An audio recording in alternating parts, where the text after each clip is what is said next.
So I'm really a guy who lives out in the woods. Don't have any of those special fancy titles. But I am a father, and I want my children to live in a Christian nation.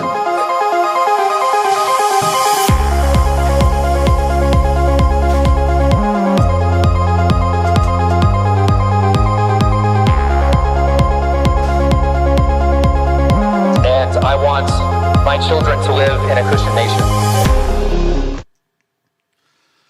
All right, welcome to the Lone Bulwark. So that intro, if you thought that was amazing, that intro was made by William Swollis.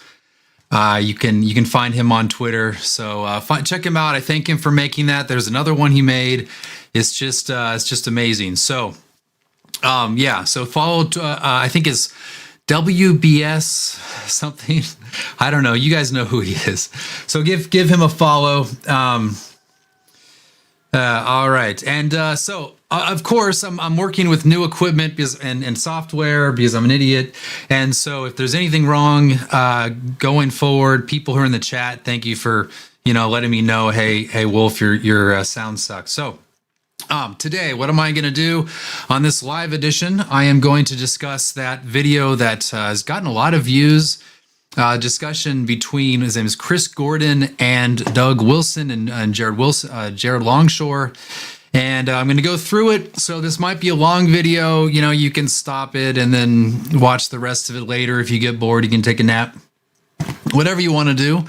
So I think first of all, it's worth mentioning that this is kind of a first for Doug in a way. It's interesting for how long he has tried to engage in conversation and fruitful conversation with people in the Escondido world. So Chris Gordon, I didn't know who he was, and I still actually don't know who he is. All I know is he has a high production value studio that I'll probably talk about a little bit. But in the Escondido world, that's the Westminster West world. There's people who have in that crowd been very critical of Doug for a long time. And Doug has always been for a long time has said, I'm willing to sit down and talk with you or debate you or whatever it is. And so finally, after decades, Doug is finally able to, have a sit down discussion with these guys, and it was centered around Christian nationalism, post-mill. I was mentioned a few times, and so I thought that I would kind of engage it because I actually haven't. I mean, the book came out almost 2 years ago, and I haven't, apart from maybe a few Twitter comments, I haven't actually had a sit-down discussion with Doug about anything except for in the early kind of market promotional stuff we did in the October, the month before the book came out. And so this is an opportunity for me to interact with some things he says and then other things that Chris Gordon says.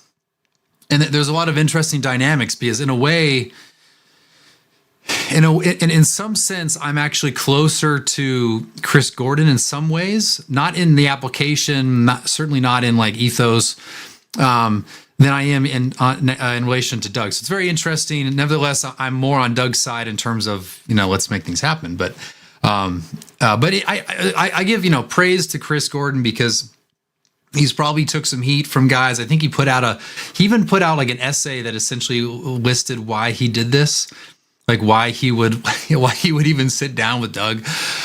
It's actually kind of ridiculous how people throw out like heresy accusations all day on Twitter, and then Doug's like, I'm not a heretic, and here's why. But then they say, yes, you are, and there's no actual sit down to kind of iron out differences. And that's really the way, I mean, you can kind of go back and forth on essays or blog posts or tweets, but in the end, like, what is the actual dispute between us is usually something discovered in one-on-one conversation. And then you figure out, oh, that's the actual dispute between us. And oh, by the way, you people can come down on both sides of that just as they want. So yeah, thanks for Chris. And he actually reached out to me because I was like, hey, you talked about me a lot. And we might be able to get together in November and have a similar sit down, which would be outstanding. I'll be in San Diego at that time. And I think he's in Escondido, which is about 45 minutes north of San Diego. I've only been to San Diego once, never been to Escondido. But it'll be great to have a sit down with him I'm going to be as irenic as I can possibly be, which is, that's my normal demeanor. And so we'll just have a great conversation. If you guys are in the YouTube chat, please let me, again, audio keeps going up and down. Well, that's not good. Hopefully it'll remain normal. If that continues, let me know. I don't know why. It looks to me as if it's good. Perhaps it's like my noise gate is bad. I could probably change that. But anyway, let's begin the video, and then I'll do some audio tweaks in the middle of that, and we'll get going on that. All right. Thanks. Let's get this in. All right. Well, I want to thank you for coming to Escondido. This might make some brains explode. maybe even ours. Maybe. I anticipate this being somewhat of a lively discussion on some of the issues of our day that have been, well, you're not lively. A stranger to controversy. And some of these issues are really affecting Christians right now, thinking through, well, in a changing culture that has changed so radically in recent years. To deal with some of those issues, I'd like to address some of that. Christ and culture. We'll think about some, and address federal vision, masculinity more. I don't know how we'll do this in the time allotted, but we're going to give it our best shot. So yeah, they actually don't. Thank you for trying. All that stuff. Yeah, we're gonna try. I want to say up front, a lot of these issues are complex. I think that's one challenge for American Christians. We don't like complexity. Mm-hmm. So some of these issues are indeed complex. Yeah, by the way, you guys are going to have to bear with the fact that it's normal time. I tried to do the speed up function on this, and it made them sound like chipmunks, which I might do at some point for fun. But I was going to do it maybe like 10% faster, but it just would sound ridiculous. I couldn't figure how to... And you have to think through them carefully. I've done my best to do the reading and to do my best to try to understand them. I've tried to read you as charitably as I can and to try to understand what you're saying and to do it in such a way that I'm fair with your arguments. If I'm not that, I told you up front, you're welcome to say that. I think one of the ways so Chris keeps saying things like I'm concerned or troubled or whatever. So yeah, we make fun of that on Twitter, but one of the things about all that is that I think he's reflecting probably the conversations he has in Escondido with friends who I'm guessing are in high places. And so kind of interpret it like that. I want to say up front that Doug did have a short blog post saying that we should just kind of calm down and not attack Chris, because this is, as I said, kind of unprecedented to my knowledge. And so we should definitely we should actually thank him for something like this instead of attacking him. You can be critical all you want. I would say and I didn't see a lot of it. I didn't follow some of the Twitter discussion. I said my thing and then kind of dropped out. But I would say that kind of treat him with grace, because really he's doing something that he's probably getting nasty phone calls and emails already. So I would just keep that in mind. Okay, let's keep going. Many people will question this, I'm sure. I'm really not looking forward to fueling 100 video and podcasts after this with content that are going to tear apart every word. But as I get older, I really don't care. So, I'm gray enough now to know not to worry about it, right? I guess we care to some degree. But there are sides in everything today. And my fear somewhat is that I'll create, by doing this, more confusion. I don't want that. So we want to help people with clarity on these issues. I'm doing this today for that sole purpose, because I care about these issues biblically, confessionally. I want to help Christians through this. This stuff has been weighty on me for many years as a pastor. It's affected me for many years. I'm kind of giving my direction here, but goals here. I'm not trying to win a debate. I'm sure, Doug, Jared, there's no question in light of the many places you have been that I'm going to ask that you've not heard before. Yeah. These questions have been asked, I'm sure, many times to you. I do hope to demonstrate that we can have discussions on these things in a way that is charitable. We're not in a world that treats people with whom we disagree with charitably at all. And that's one of my goals here, to do it respectfully with you. The calling of our Lord, even if I considered somebody to be, even if a radical enemy of the gospel, my call is still to love them. Right. That is a call, right? That is a command. So I'm trying to come at this as respectfully as I can, demonstrating that I'm not afraid to be challenged myself on these issues. I don't want to avoid these issues with whom I disagree. I've written a piece that went out critiquing some of your thoughts, Doug, and I believe personally that if you're going to critique somebody, you should be willing to engage them. Not everyone shares that view, but that's at least my conviction. All right, so what he's getting at there, if you don't know the backstory, is I kind of gave the broad overview, but there are people on his wing, such as Scott Clark, and he has attacked Doug for years. I mean, just decades and decades. And Doug has always responded to Scott Clark as, hey, let's talk, let's sit down. You can come up to Moscow. He said he can go down there. If you want, we can have a debate. We can do it over the internet. We can do whatever. And Scott Clark has always denied that.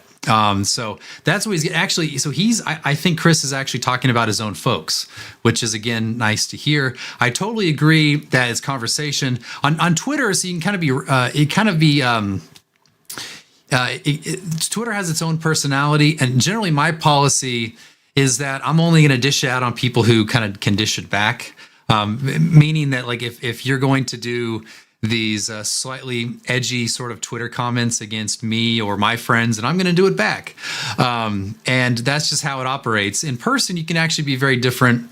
I tend not to troll people who are not trolled themselves. At least I usually don't.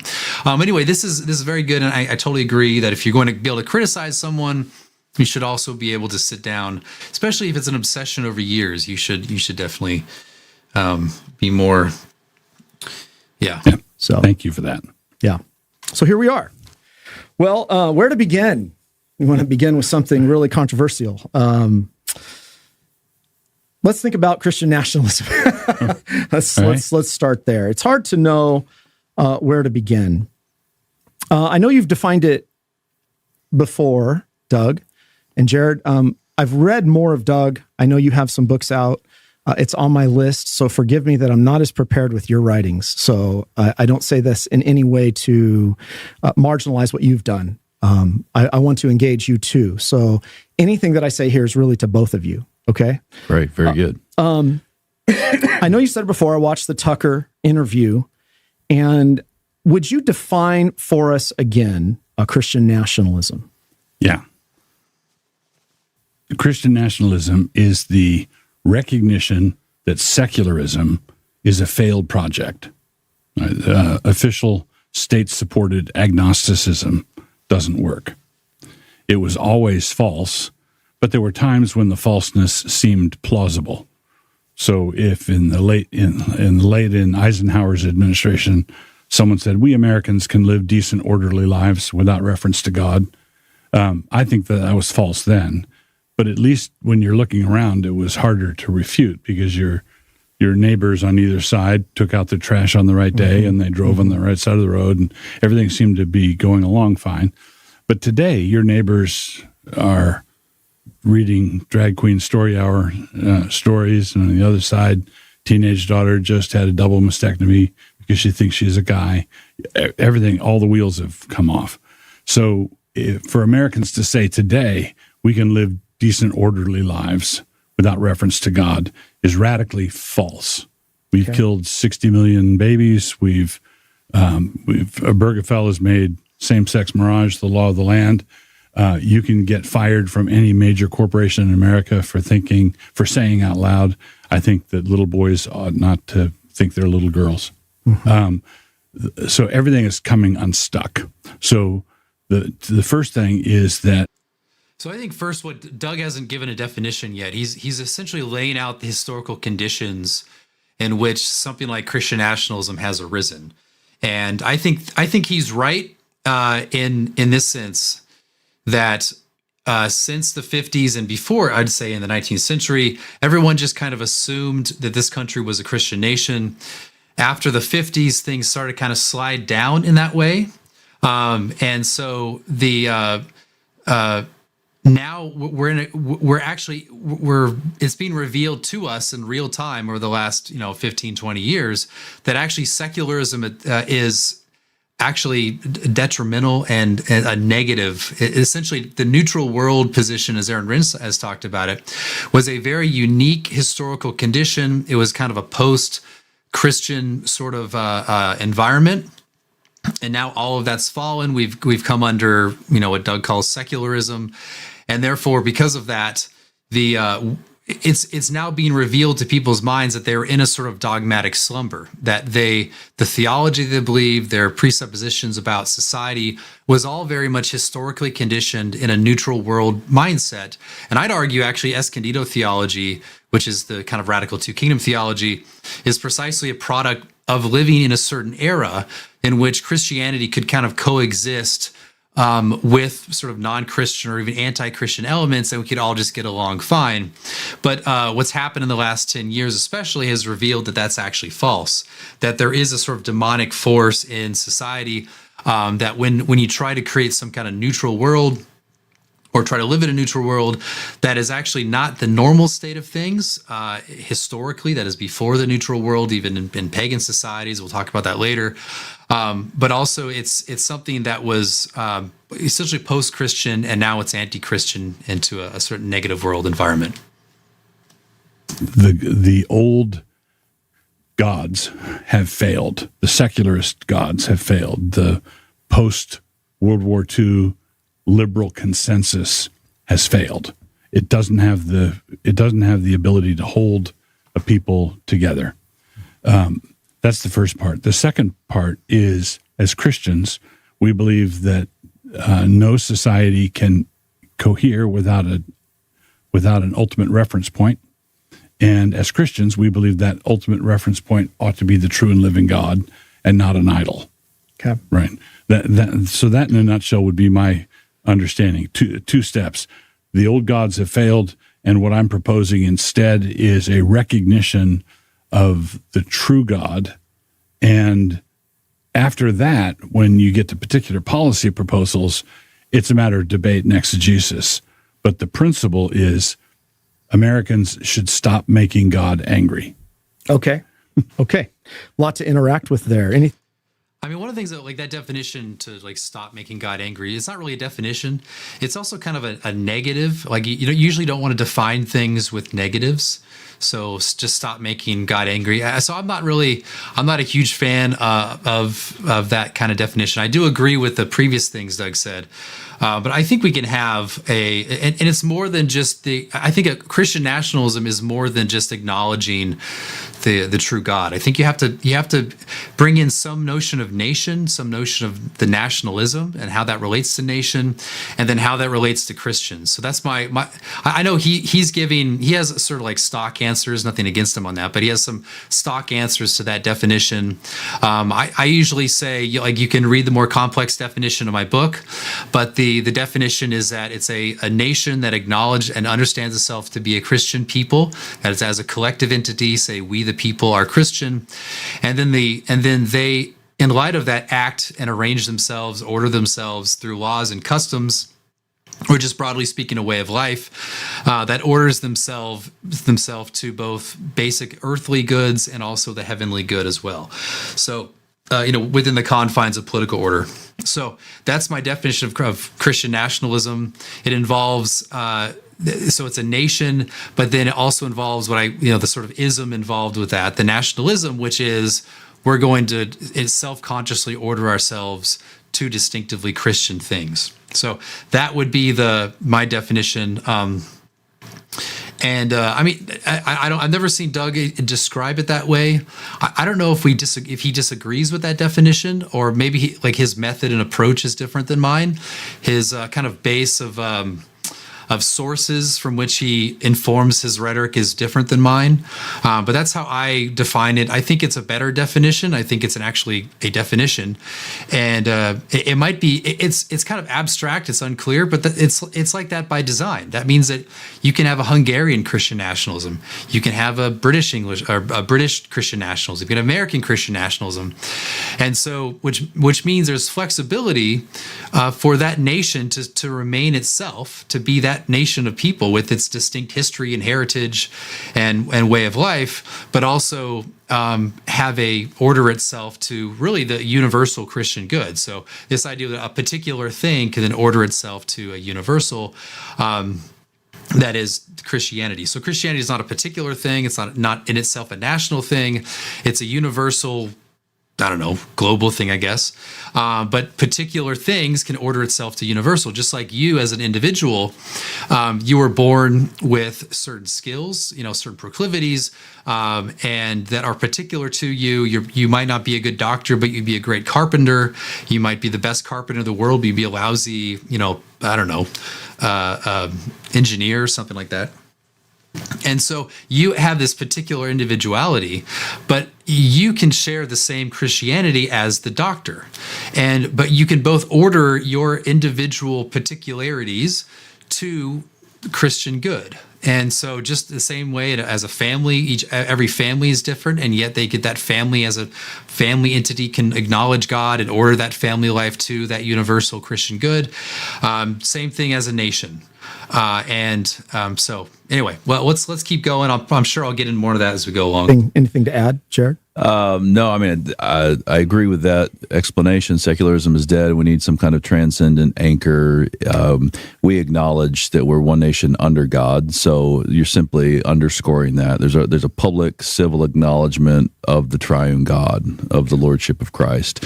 So in some sense, I want to indicate that it's already been done, like it's already present. I don't think that what's being proposed is out of step or like a revolutionary move, something that's out of step with where our nation has been. But it is in. See, I totally agree with Jared on that this is something people don't realize because they've essentially been in a post-Warren Court era where they essentially think that the American founding and the American political order from its beginning has been secularist, has been sort of neutral, and that it has not been a Christian people with Christian institutions and a Christian way of life and Christian rhetoric in public sphere. This is really, we live in a weird era relative to the rest of American history. So the 19th century, people to be Christian was essentially both normal and expected in some sense. Even in the early 20th century, the progressives we don't like, the progressive theologians and pastors, we don't like their policies and all that. But they use explicitly Christian rhetoric. Essentially, like the social gospel guys were saying things like, we are a Christian people, so why don't we live like that? Now, we'd agree with some of their theology, we'd disagree with their politics, their applications, all those things. We disagree with all that. But the fact that in public, their public rhetoric is an appealing to a Christian people to adopt Christian policies to their mind shows that even the left, in the early 20th century, affirmed that we are a Christian nation. And it really wasn't even in the early, after World War II, Eisenhower and those administration, or Eisenhower in particular, wanted in a way to reassert our Christian heritage because there was a sense in which that was slipping. And then we have what we have today, which is essentially not only neutral with regard to Christianity, but hostile to it. And so I think Jared's absolutely right that if you're going to recover an older America, then that old America is Christian. Now, that's not reflected in the Constitution. We could talk about that. But in terms of the public sense of itself, it was Christian. In the public institutions, they were explicitly Christian. And it's really just been an abuse of the First Amendment through the incorporation doctrine via the 14th that has gotten us where we are today. Essentially, there was a set of men on the Supreme Court under the Warren Court who essentially radically changed our country through just direct ruling. And so, yeah, I think Jared's absolutely right there. It's an idea in need of renewal. Public acknowledgement of the Lordship of Christ. We want to revert to American factory settings. Okay. We're going to discuss that. We're going to discuss that. Before I sort of engage some of those ideas, I'm going to run through just to sort of set the trajectory here. A few comments and to think about. I'll raise an initial concern, but it's going to be kind of fleshed out as we go. Okay. Stephen Wolfe says in Case for Christian Nationalism, which I've read, Christian nationalism is the totality of national action consisting of civil laws and social customs conducted by a Christian nation as a Christian nation in order to procure for itself both earthly and heavenly good. The Christian nation is the complete image of eternal life on earth. Fair enough? Yeah, I don't differ with that. Well, the complete image, as complete as possible in a fallen world. Right. It's not the. Gotcha. It's not beyond the eschaton, Yeah. but as complete as may be. Yeah, so that's right, and I thank Doug for saying that. So the idea of an image of God is like the thing. Being an image doesn't mean it's the same thing as. What I mean by that is that you have in a Christian nation, it's complete as to its fundamental elements. There is a people that worships God, that does Christian things under a Christian civil ruler. Okay, so that's an image in the sense. It is an image in the sense that it's analogous, or it points to, but it doesn't conflate or confound the difference between earth and heaven. It's not conflation of those two things, but it does point to that. So if you see, take a traditional polity under a king. You have a Christian king under which you have subjects or the people. The Christian king orders those people to the highest good, which is to God, and they do Christian things. In that sense, it's a complete image of what heavenly life is like, even though it's not the same thing. It's, as Doug said, it's prior to the state of glory. It's in a state of grace. There's still sin in a material sense. But you can have, when you talk about a perfect or a complete nation, you mean it in a formal sense. The elements are there. Just like you as a Christian, as an individual, through the grace of regeneration, have been restored to you the faculties through which you can now acknowledge and worship God. That doesn't, so in a way, you are a complete human being in terms of the restoration of the faculties themselves. You can do formally you have what Adam lost. And what he had, and now you've recovered it. Now, that doesn't mean material or in content of action that you're sinless, that you're perfect, but it does mean you are holy in a complete sense. And that would be what I would call definitive sanctification. And then you have progressive sanctification, which is essentially you aligning the content of your action to the progressively to the faculties or that. So the same thing with a nation. It can be an image in terms of its formal sense because it's relationship of superior to subject. Also, the things you do are Christian. You acknowledge, worship God as a people, and so that's what I mean by complete image. I guess in hindsight, if I think I would have explained that more, but there you go. I explained it there, and that's not me getting around something I said that I wish I didn't, but it's just that's what I meant by it. Okay. I thought Paul Miller, for some reason, this definition's not sticking for people. Stephen's definition. Well, yeah, I thought it's interesting when people try to define things. Stephen's definition is muddy to me. I get the basic gist of it. It's not hard to get the basic gist. I think Paul Miller actually captures it pretty well. I think the Religion of American Greatness, where he says, you believe a nation should be Christian and you believe the state should enforce it. What do you think? Well, a nation should be Christian. That's correct. But what part of it should be enforced? Okay. Well, this is the problem with Paul Miller is that no one. The thing is, no one paid attention to his book. It's interesting how they say that my definition doesn't stick, even though the only people who cite Paul Miller's book are people like him and a handful of others. No one read it. You read it, it was trashed by other people who talk about nationalism. And so anyway. But yeah, that the state should enforce it. Actually, I do say that a state can, in principle, secure a Christian way of life and order people to Christian good.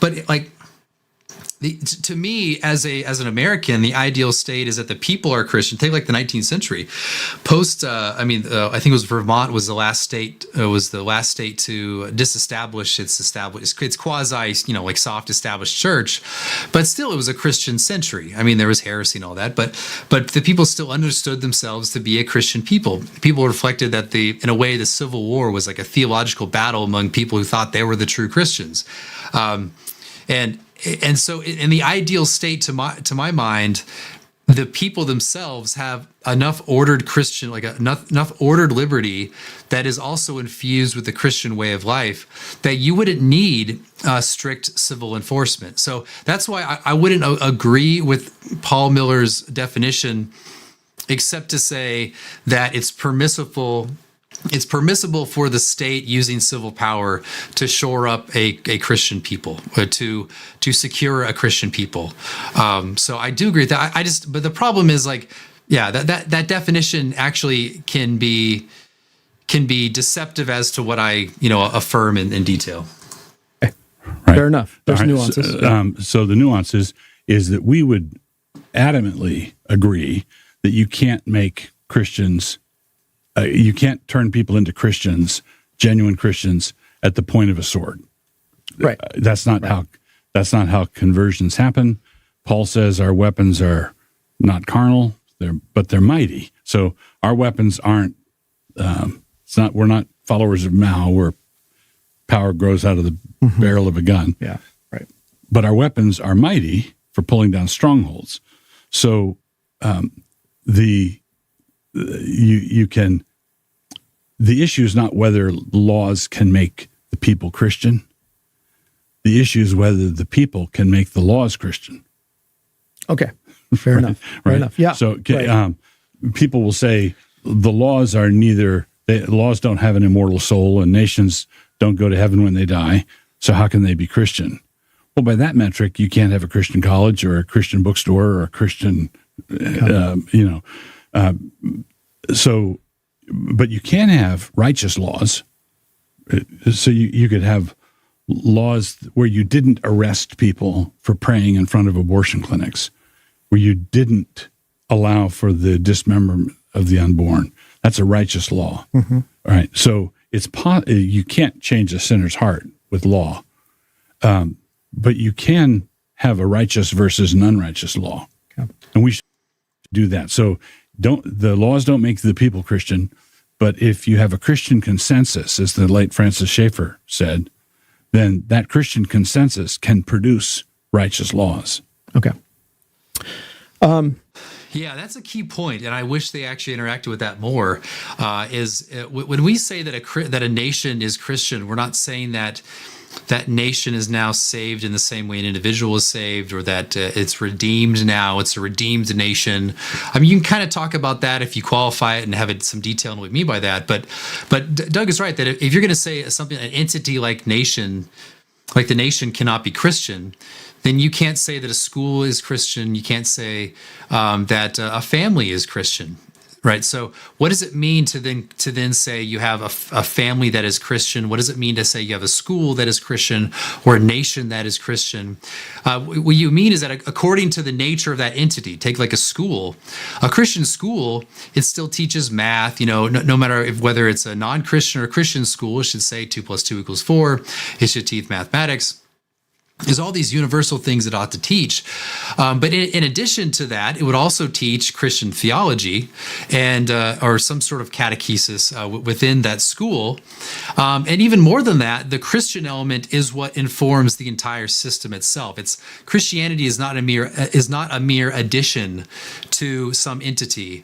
It is an addition, but it's also what completes it to the whole. It's what secures the actual, the wholeness of it and makes it Christian. So when you speak to mathematics, you can speak to 2 + 2 = 4, but also in reference to God, who created all things, who made us rational beings such that we can understand the mathematics. And so, yeah, it not only adds, and so the same thing with a nation. A nation is a nation, as I've already described it. A nation is, but the nation identifies itself as Christian. It does Christian things, and the Christianity of it infuses the way of life and the customs and manners of those people, the expectations of each other. It would inform the laws and the customs. So. Yeah, so I think Doug highlighting this is very, very important. I remember I was going to be on a podcast and some guy asked Michael Horton. He asked Michael Horton, what should I ask Wolf? Michael Horton's a theologian. I think he's at Westminster West. And he said, at least as it was related to me through this interviewer, ask Wolf why he wants to baptize nations.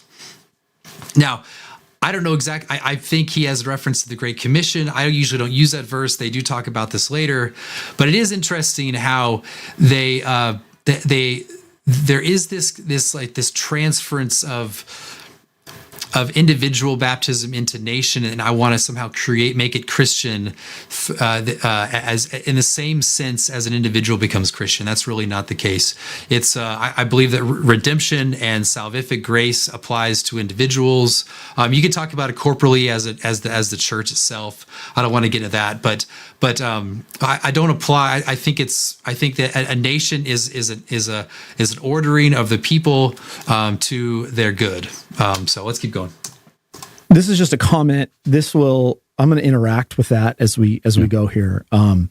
I think the term is inherently ambiguous and confusing for people.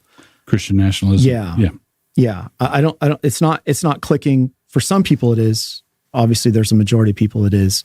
I'm not even sure in the political realm. I think it's losing steam. I'm not hearing that as the sort of main thrust of the campaigning going on. Maybe I'm tuned out. But it seems that it's an important discussion for Christians, a very important discussion for Christians. And these things we need to wrestle through. We need to think through.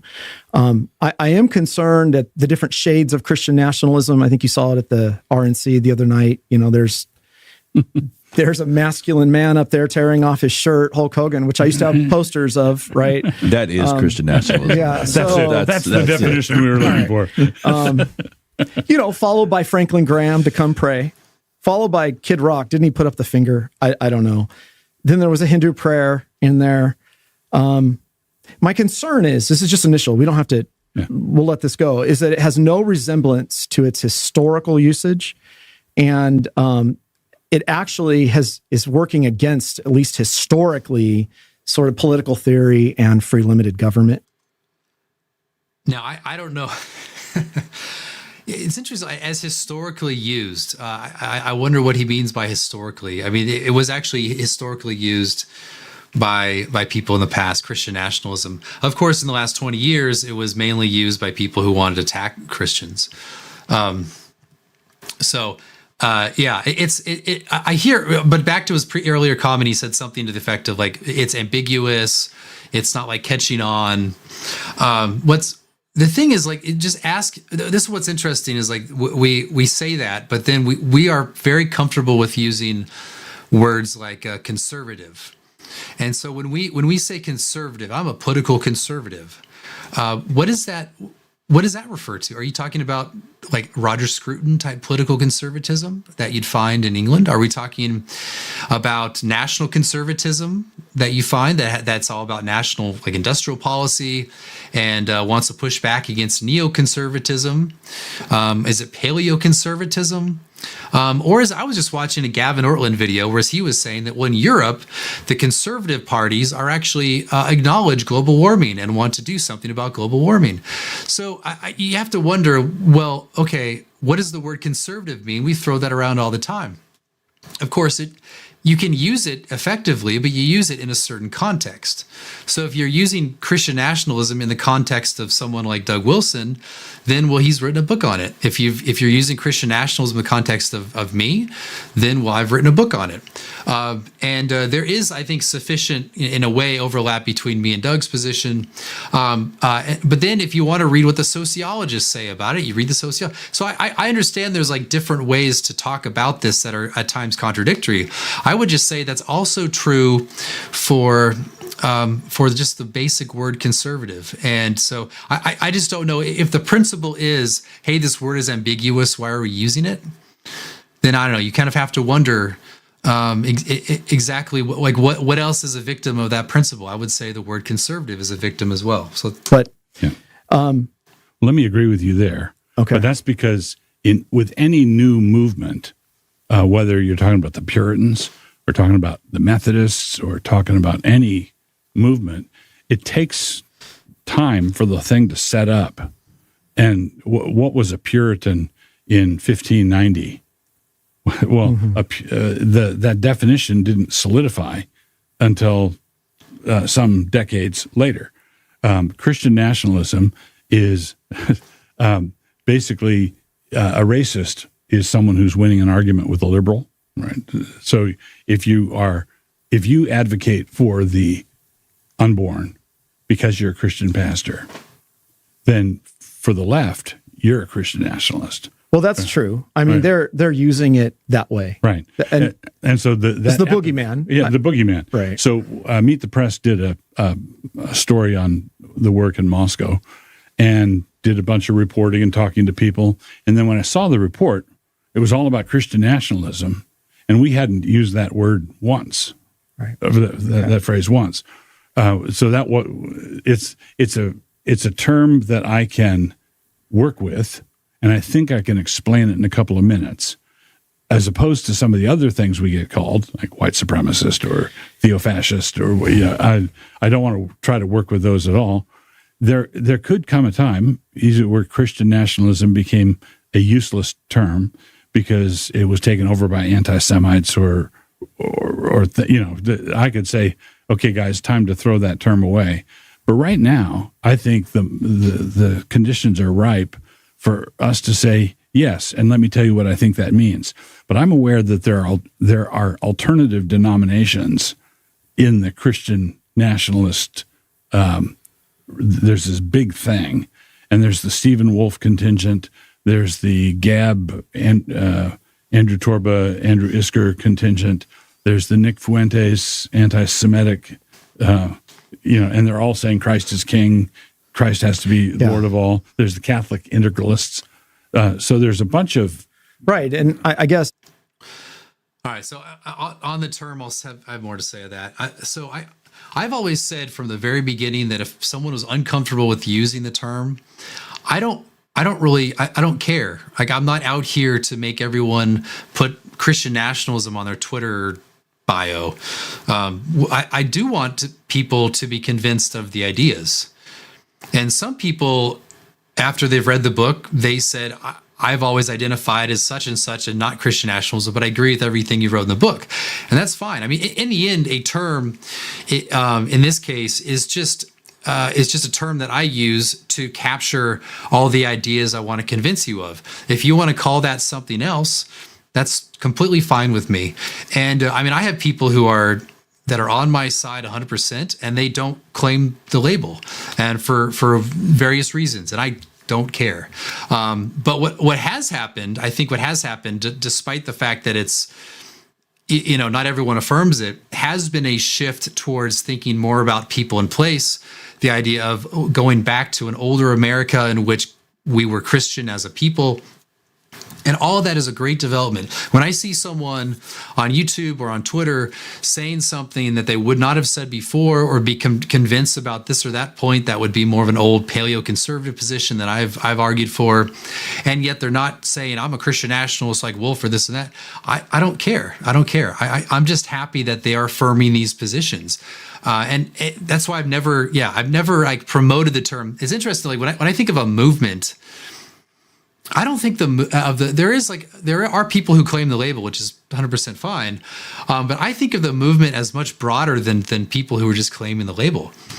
It's essentially a Christian new right, or a new Christian right, that largely affirms very similar things. There are disagreements amongst ourselves on certain matters, from theological to political, and yet there is a type of unity of seeing we're in this together. I disagree on the on-mill, post-mill thing, Wolf, but I'm with you. I'm a theonomist, but that's okay that you talk a lot about natural law. We have to know what time it is. This is too important for us to squabble over these old disputes, and that's, I think, the movement. So I don't care to think of this whole thing, like I said, as a Christian nationalist movement under that term. And then, like when he said earlier, Chris Gordon said, "Oh, it's kind of losing steam." I don't think that's the case. I mean, maybe fewer people day to day are adopting the label. But absolutely, in terms of a more assertive Christian politics, that's absolutely still going on. That's absolutely still getting new converts. And whether it's through my work or other people's work or Doug's work or whatever it is, that's the broad movement. And so like I've always said that in 10 years or 5 or 10 years, if no one's using the term Christian nationalism anymore, but they want to have a Christian nation through assertive politics, then I think in that sense I won. I don't care. I just don't care about the term. Because really to me, the term is a description. It's a good description of the set of ideas. Nation, nationalism, Christian nationalism, as I describe it in the book. As a political theory, the term is accurate. But as a political rhetorical position, you have to choose for yourself whether or not your crowd is going to like that label. They might actually be convinced of the need for Christian rulers, Christian public life, Christian laws, without you using that. I mean, it might be good that if you're presenting something to your church, if you put Christian nationals on the top, they might freak out. But if you just put Christian politics on the top, and then you cite all the enthusiasts and whomever, and then you convince them of all the positions, essentially, then that's a good rhetorical move. So I'm 100% for that, and let's keep going. I'm worried about bandwagoning a term here that we're hitching our trailer to an elephant here that's going to cause us a lot of problems. Good. And I think that's a real concern for me. I personally think the whole term needs to be abandoned. But we'll come back to that. Okay. Well, good luck. Yeah. So the point is we are not yet in control of terms. Well, that's fair. Right. But we're in control of how we use terms. Right. Okay. Wilson. I'm quoting you, Wilson. Yeah. Wilson. All right. There's no neutrality. Jesus is Lord. Secularism is not capable of sustaining limited government. If there's not a recognized God over the state, then who has now become God? So that's sort of the premise. That's what you said on Tucker. Jared, you jump in on this. It's somewhat, to me, a fallacy of a false dilemma. If God is not over the state, is God over the state if we have a secular government? So in other words, I think you're building into the definition what I believe is a false premise, that we're in this situation that's an either or. In other words, namely, if Christianity is not in a position of power,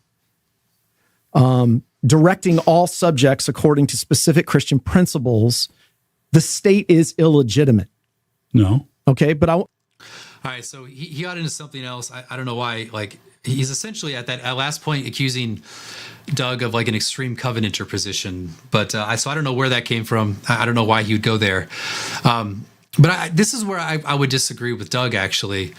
I think limited government is a product principally of Christianity, but but through Anglo-Protestantism. So I think he's right that Anglo-Protestantism, which acknowledged Christ as Lord, created cultural conditions over time for limited government that is reflected in the American founding and in the 19th century. So I agree with that. I just think that I think it's way too simplistic. It's not simply Christ is Lord over the state, and therefore you're going to have limited government. Just as a historical matter, there were governments like you can think of the Church of England and the King of England as having actually this was the reason why people fled to the New World, and that's because there was a claim, not necessarily of absolutism, but there was a claim of a lot of power, even to the point of kind of arranging the certain ceremonies you have at a church. So I just think, historically speaking, that's just not the case. But I do think it is true that that ordered liberty. So I think limited government is possible under ordered liberty, meaning that the people themselves have a sense of self-government and they can then have liberty with order. The problem is when you have liberty, it turns into license. You have to check liberty from going into license through a sort of order. And that order can occur from top down or from the bottom up. And I think in the American political ethos, it has been precisely the bottom-up ordered liberty, and that was from a Anglo-Protestant culture. Okay, so yeah, he's right, but I don't think 100% right. But I do think it's absolutely the case that if you are functionally an atheistical government, an atheistical people, are eventually either going to commit a sort of cultural suicide, as you see in the Nordic countries, or you're going to have, as Doug says, a form of statism that is detrimental to the good of humanity. So I do think he's right about that in terms of if you have an atheistical culture, or if the culture makers or the regime, say broadly the regime, is atheistic, at least in practice, then it's going to be detrimental. And I think what we're seeing today is essentially an atheistic culture from top down being imposed upon us. So I think there's some disagreement there, and it's not as easy as saying Christ is Lord is then going to create limited government, because you can have a civil state that does acknowledge Christ as Lord and not have the sort of limited government that he has in mind. So I don't think that's 100% accurate. That's how people are hearing it. So that's my question first, as you engage that. Are you saying that all governments that aren't specifically Christian, are you saying they're illegitimate? No. We're told in Scripture that to render to Caesar the things that are Caesar's, right, to God the things that are God's. If it has Caesar's image on it, if it's got George Washington's picture on it, it's a quarter, you can send it to Washington. If it's got God's image on it, like your children do, you may not render them to Caesar, because you must render them to God, not to Caesar. So you render to Caesar the things that belong to Caesar. And one of the things that does not belong to Caesar is the definition of who is Lord. That's one of the things that doesn't belong to him. So the Bible explicitly says, honor the emperor. Mm-hmm. And the emperor at the time was one of history's premier dirtbags, right? So I guess I didn't right there. Yeah. Pardon. He was a bad actor, and Christians were told to honor the emperor. But you honor the emperor the way God says to honor the emperor, not the way the emperor says to honor the emperor. But your writings, Doug, aren't capturing that for me. What I'm hearing you, in Empires of Dirt, you say, essentially, the spirit has been exiled, if so. In other words, speaking of secularism as a religion. Mm-hmm. Okay. Right. So, the premise then is what I'm having a hard time understanding you here say is if there's not a sort of Christian position of power, then God is not sovereign over the state. That's what I'm hearing from you. Oh no, God is absolutely sovereign all the time, everywhere. Okay. And when we have secular governments that afflict us the way they do. So does God appoint these leaders and rulers who are not Christian? You're saying they can be legitimately appointed. Mm-hmm. Okay. What happens if, it seems to me it's the either or here, if they're pushing secularism. No, is that still legitimate? You could have a Caesar like Augustus, who emperor worship really took root under Caesar Augustus in Asia Minor, but Augustus had the good manners to be thoroughly embarrassed by it. He was just embarrassed by that, and he was doing it for reasons of state. But by the time you get to Nero, people like that, they bought in. They thought they were God. And so there's a difference between an unbelieving magistrate, a pagan magistrate, whom God can use and should be honored and followed and obeyed by believers, and someone who becomes a tyrant. So, I got that. I understand that. But can secularism function correctly if there's no reference to God? If it's Christian secularism, yes. Okay. Christian secularism. I understand. So, what's interesting is that, I guess I wish I could speed it up a little bit, because what Chris I think is getting at is what if you have a system that is secular, meaning acknowledges no God at all? Doug's already said that that's legitimate. So you can have a legitimate ruler who is not Christian over you that you must acknowledge and obey when the command from that emperor, that leader is just or is good. But what Chris is, I think, getting at is this idea that, well, can't a secular society, a secular ruler rule justly, and even if it doesn't acknowledge God.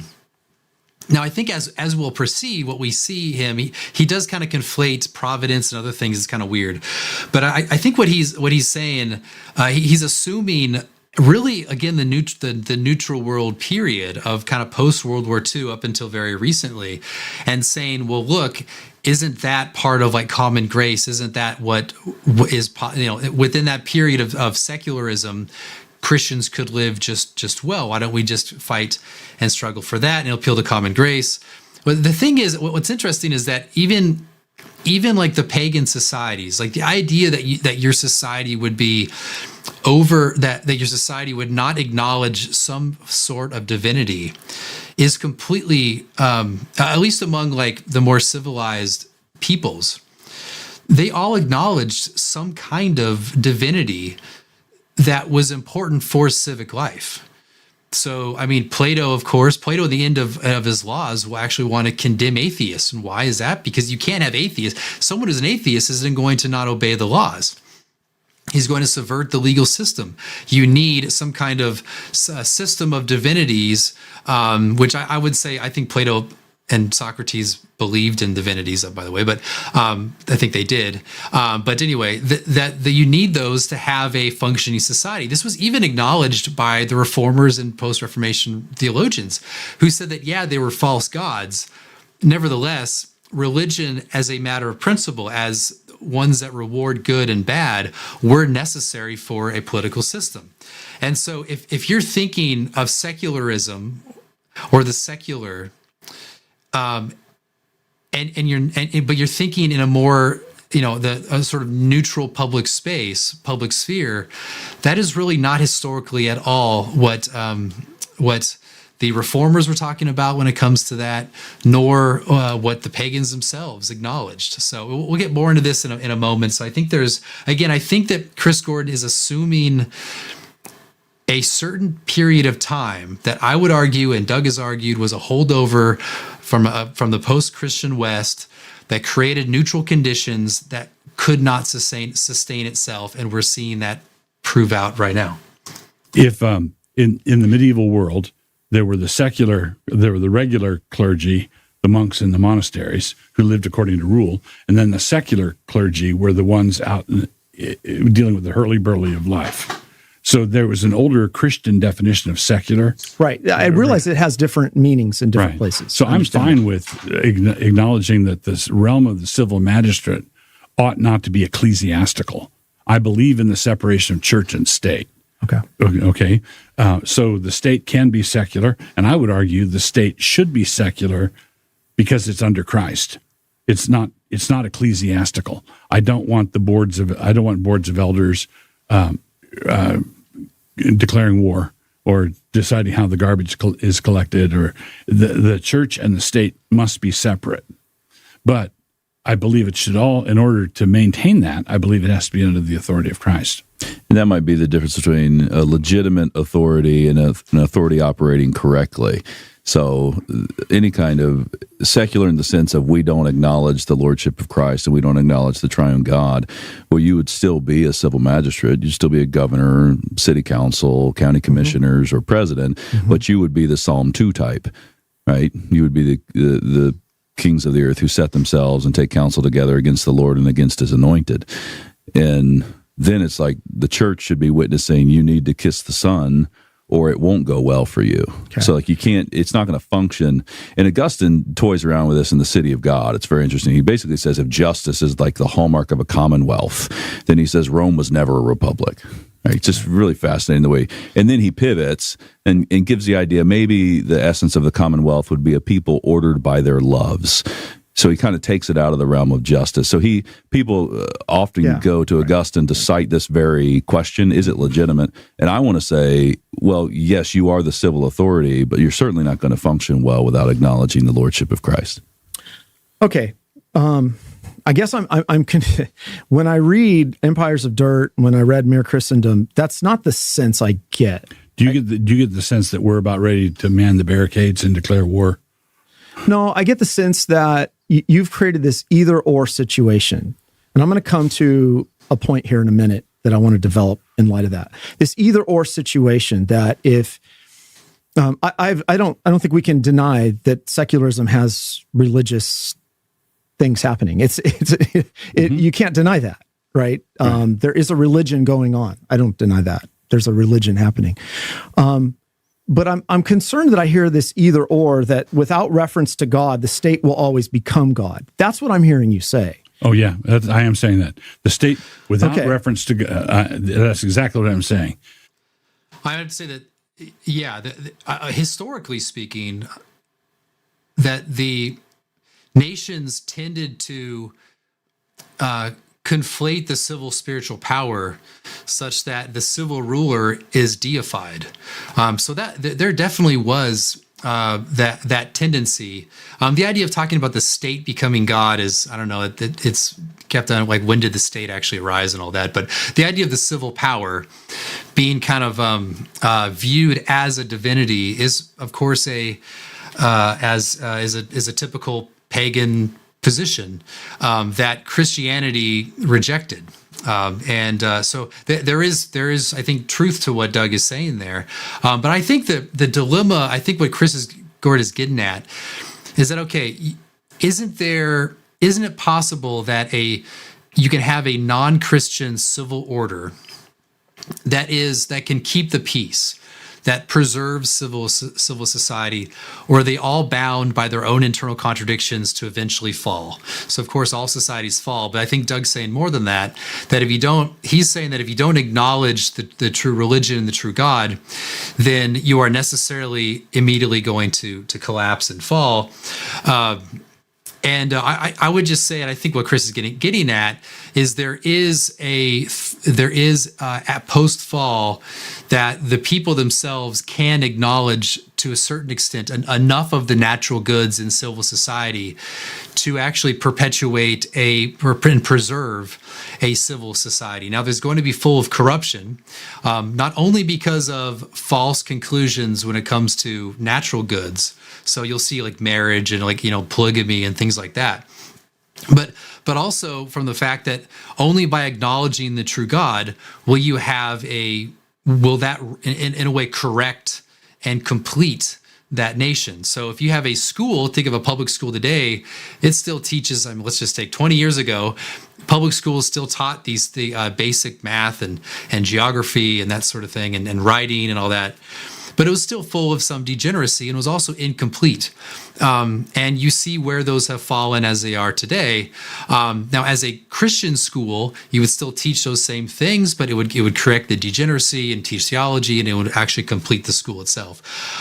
So I'm kind of on both positions here, and where Chris is going with it, what Doug is saying, and I'll have more to say on that idea of that we even in fallen man, even apart from the state of grace, so a pagan society has enough knowledge of what is good from their own experience to preserve society, but it will be mixed, like I said, with degeneracy and pagan worship and all that. So if there is no authority above the state, but see, that's the false premise. That's the false dilemma I'm trying to raise here. Okay. There's never a situation in which God is not over the state, even in those situations. Yeah, but there would be there would be a circumstance in which those civil authorities don't acknowledge him. And that's what I mean. If they're in rebellion against him, right? Sorry, I can see where I'm tripping you up. If there is no God above the state, in the minds of the people running the state, God's always over the state. There's never a time when God's not over the state. Right. There's a difference between the fact of God being over the state and the acknowledgement by the state or the civil ruler of God. And of course, that makes all the difference. That makes a difference from a family to an individual to, like I said, a school to any institution. You can have a functioning institution. Is God the God over the family? Yeah, he's the God over the family. But isn't it better that that family would acknowledge and worship God? So when I say if there is no God over the state, in the convictions and operating procedures of the people who are running the state, if they do, I understand that. Okay, I understand that. If they don't recognize God, I don't know that people understand that. Okay, well that's an interesting turn that I'll have to start emphasizing that, because I mean, you talk about like the people broadly, like he, I think, I don't know his educational background, but he should know that, because are you claiming that Doug Wilson is like an extreme sort of covenanter that won't acknowledge, that says that literally no government is legitimate if it doesn't acknowledge explicitly that Christ is Lord? The majority reform position is that you can have a legitimate ruler who even in his heart despises the true God and even acts against the true God. You can still have a legitimate ruler. So I don't know if people are reading that into Doug Wilson. I think it's from their own ignorance. It's not Doug's fault. I mean, if in writing a book, and a lot of his books are, they're not 400 pages like mine, does he have to go off and say, by the way, I'm not an extreme covenanter? I just don't think. And then you have to explain what that is. So I don't think it's a fair criticism. And you see this repeatedly in this video where it's like, Doug, what you're saying here is not clear. But I wonder if it's actually just Chris Gordon's like circle, like making these conclusions that are not warranted, like trying to make Doug to be politically more extreme than he really is. When really like if I'm extreme, he's not. I don't think I am, but he's, so anyway, I think it's not a fair critique of him. I'm a Calvinist. I'm a Calvinist from top to bottom. Yeah. When you went to Tucker, that is not just me. That was not how I heard it said. Okay. And I don't think Tucker walked away hearing it that way. What I heard is this sort of form, we will always face the worst forms in your language of absolutism. I'll come back to that as we develop this. I learned that from Francis Schaeffer. Okay. Maybe I'll race him in a minute too. Okay. All right. And I guess this is, it seems like we as Christians are just desperate to get Jesus's name in the public square. I think you saw it with the Iowa debacle. It's like, the guy goes down, knocks down a shrine. Everyone goes ballistic for about 2 minutes. Mm-hmm. And, as long as we're saying, as if this is sort of magical, Jesus is Lord, this is exactly what we want. Wolf even talks about all this stuff as sort of preparatory. He goes into much more detail than that, much more development than that. But my point is, it's like, put up the poster, Jesus is Lord, we say it, we still have the problem of nominalism, yeah. but it seems like that's the sort of thing that we're using God's name. Philistines are backed up. Philistines are backing up Israel, and hey, throw the ark out in the middle of the field. Jesus is Lord, and we're gonna win. And they learned a hard lesson. Right. God will not be used this way. God will not be manipulated this way. And I fear sometimes that he will be. Okay. Sometimes he will be. So when the Ark of the Covenant was taken out to battle, God still spanked them. God is always sovereign. But there are many times in the Old Testament where the people turned away to idols, got themselves in a bad jam. They were afflicted by the Midianites, and they cried out to God. Yeah. And many times, God heard them. Well, those are prayers of faith. Yeah, that's what we're calling for. Yeah, well, I understand that, but we're not calling for, hey, let's do a. There is this perception. I don't know if it was Rusty Reno in his book. He talks about sort of using even a general name of God, that's more healthy for society. And I don't see how you're not going to promote some enforced idolatry. I'm going to come back to that too. But well, one of the difficulties in this discussion is that it kind of bounces back and forth a lot. Using Christ as Lord as in the realm of politics, I understand, like if we're using the name of God for idolatry, I guess, or if we're using it falsely, then yeah, that's a violation of the third commandment. We shouldn't do that. If we're using that in the political context, and we're saying that our politics should be Christian politics, and that our politics is informed by the fact that Christ is Lord, then that's absolutely a good thing to use. I think there can be sometimes in our kind of exuberance, we can use this phrase, we can use Christ as Lord in a very, not combative, but in like a flippant way, even if we have good intentions, we're part of some storm. So I acknowledge like that critique, and sometimes I honestly am a little uncomfortable with us kind of throwing it around as like a I don't know how to describe it, like just a tool of rhetoric almost against our enemies. I think it's fine to say Christ is Lord, not only in your philosophy, but also in public rhetoric. So I guess I acknowledge in part what he's saying, and I'm not accusing anyone in particular, nor am I saying you shouldn't say on Twitter Christ is Lord. But I do think that when we do that, our hearts should be right. Otherwise, we are violating the third commandment. So again, not trying to prevent anyone from acting and doing good for the world, but just make sure your heart is right when you're using the Lord's name. Okay, let's keep going. Is that the Strong God's book? Yeah. Okay. Yeah. I want to live in a baptized civilization. That's what this is what I mean by mere Christendom. Okay, you say, either Jesus wants this or he doesn't. If he does, then are they not advocating a civil arrangement based on the will of the Lord, which would be a theocracy? Okay. That's where I think we need to think about what we're truly pursuing here, but I'll come back to that. What happens when an Islamic state forms as a result of democratic process? Here are the options. Jesus doesn't care whether the nations are explicitly Christian, number one. Number two, Jesus is opposed to the nations being explicitly Christian. Or number three, Jesus wants the nations to be I'm assuming you're number three. Okay. So once, this is all I hear in this discussion. This is what we want. No, this it's what is Jesus wants. Yeah. Okay. Well, that's good. Does he have a wish that's not fulfilled? All right. Before we, okay. Excuse me. So, interesting choices there. So I think, what does Jesus want? I think we should say that Jesus wants the spiritual, or the heavenly and the earthly good of his people. Okay, that's what I would say. What does Jesus want? He wants that his people are ordered to the highest good, that is heavenly life. Now it follows from that if Jesus wants his people to be ordered to the highest good, that the authorities ordained of God would then contribute within their within the limits of their power to that good. So what does Jesus want? He wants the good of his people.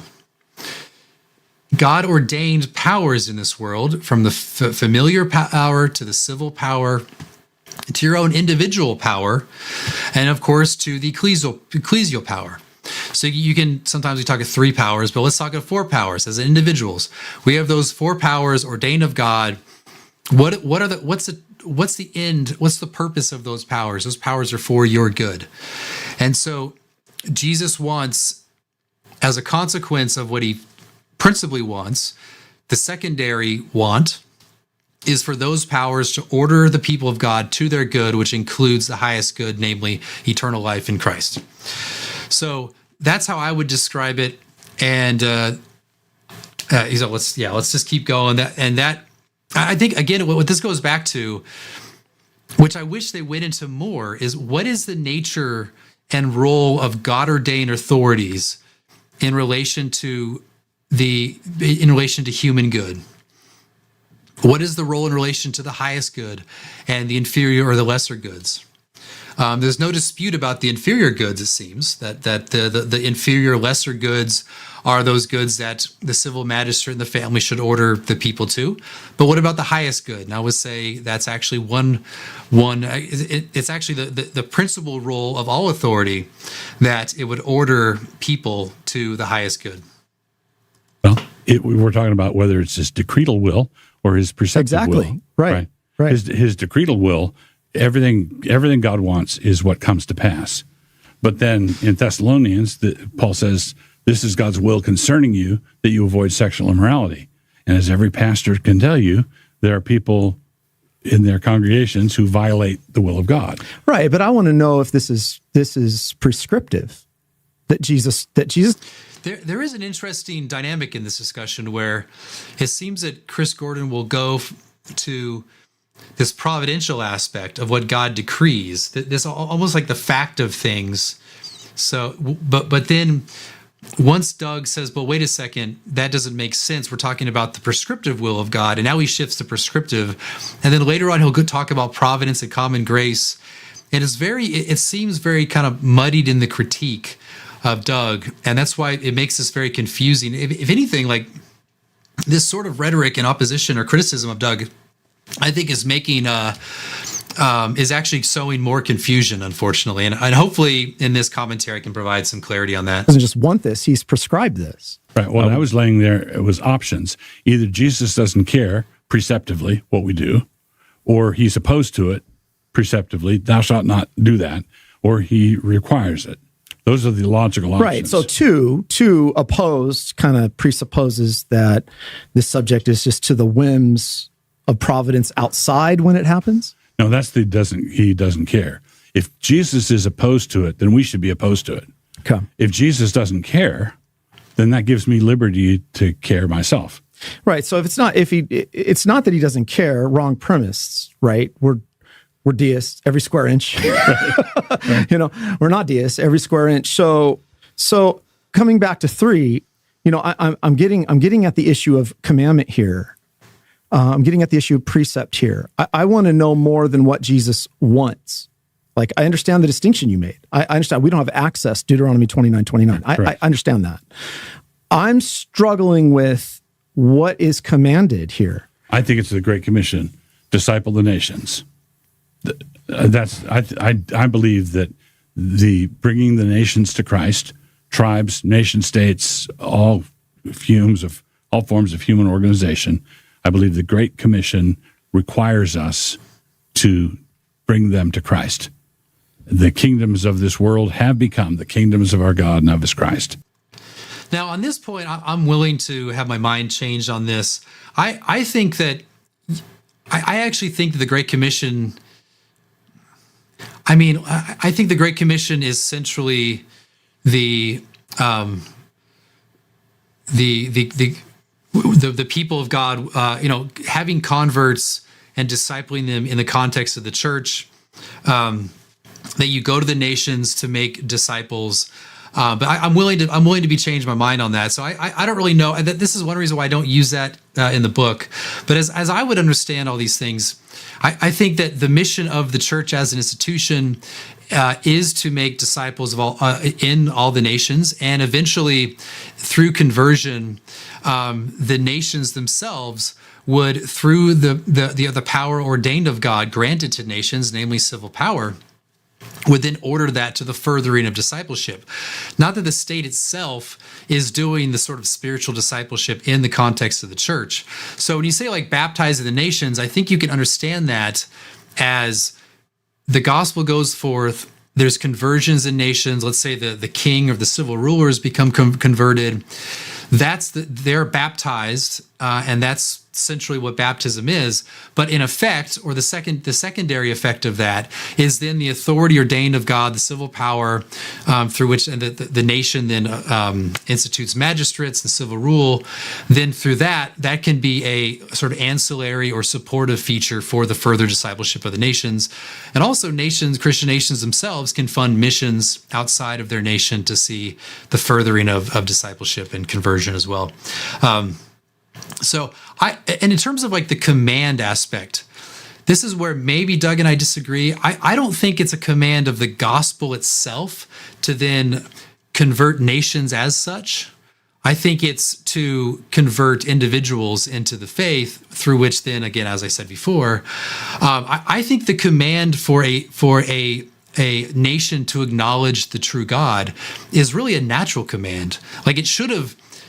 All collective entities should, within the nature of that entity, acknowledge the sovereignty of God, should acknowledge God's rule over that entity. That's everything from a school to a family and to a nation. So I don't think it's a command introduced by the gospel. It's a command taken up by the gospel, and the effect of the going forth of the gospel is the baptism of the nations. And so again, I think the command is prior. So when a civil ruler is established, he acknowledges the natural good that the people are to pursue eternal life, that they are to pursue the highest good, and so he works within that God ordained power to further that to the limits of that power. Okay, so I don't know. I'd love for Doug and I to talk about this because I think that is a disagreement. I don't think practically there's a disagreement. I just think it's like where that command, like they're talking about commands. I think it's a command of Jesus precisely because it was commanded prior to I would say even prior to grace for that to happen. It's not a command of the gospel in itself. It's a command assumed by the gospel because it's prior to it, it's natural, and then it's completed by the gospel in effect. Okay. And he shall reign forever and ever. I look forward to coming back to that verse too. Okay. Yeah. I have that on my notes, especially with you, Jared, because I heard you on a podcast. Yeah, I want to tackle that one soon. Okay. Revelation. All right. Psalm 2, Matthew 28. Yeah. Okay. So we think it's commanded. Okay. You have three sort of options. I still haven't moved to what I want to develop in light of that question here. I have a hard time because I don't know if I want to just jump into everything I want to, or I want to follow like a course here of development. And hopefully by the end, the listener will say, okay, well, at least they got to it, right?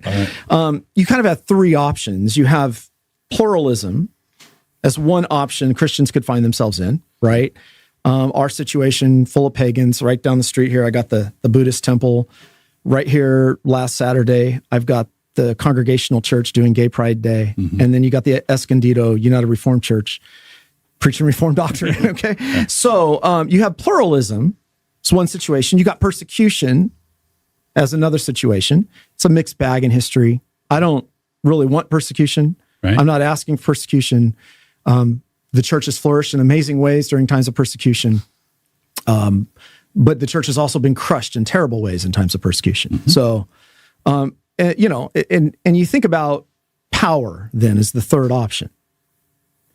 That's what I hear you advancing. No. So, well, I second the no. Okay. All right. Persecution, persecution, pluralism, and power. So what about pluralism? Is that a bad thing? Yes. A bad situation for us? It's a bad thing. Yes. Okay. So not persecution. So what are the other options? Well, the options would be the kind of power you could go. When you say power in the third option, it's sort of a top-down, this is the way shape up everybody. The Christian sheriff is in town.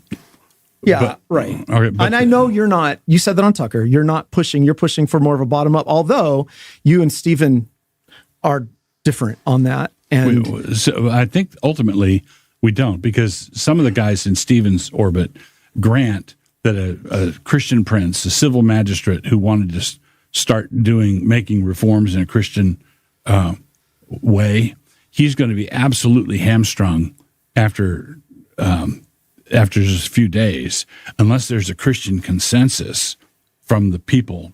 The people have got to be willing to be led that direction. It's just not. I mean, you say.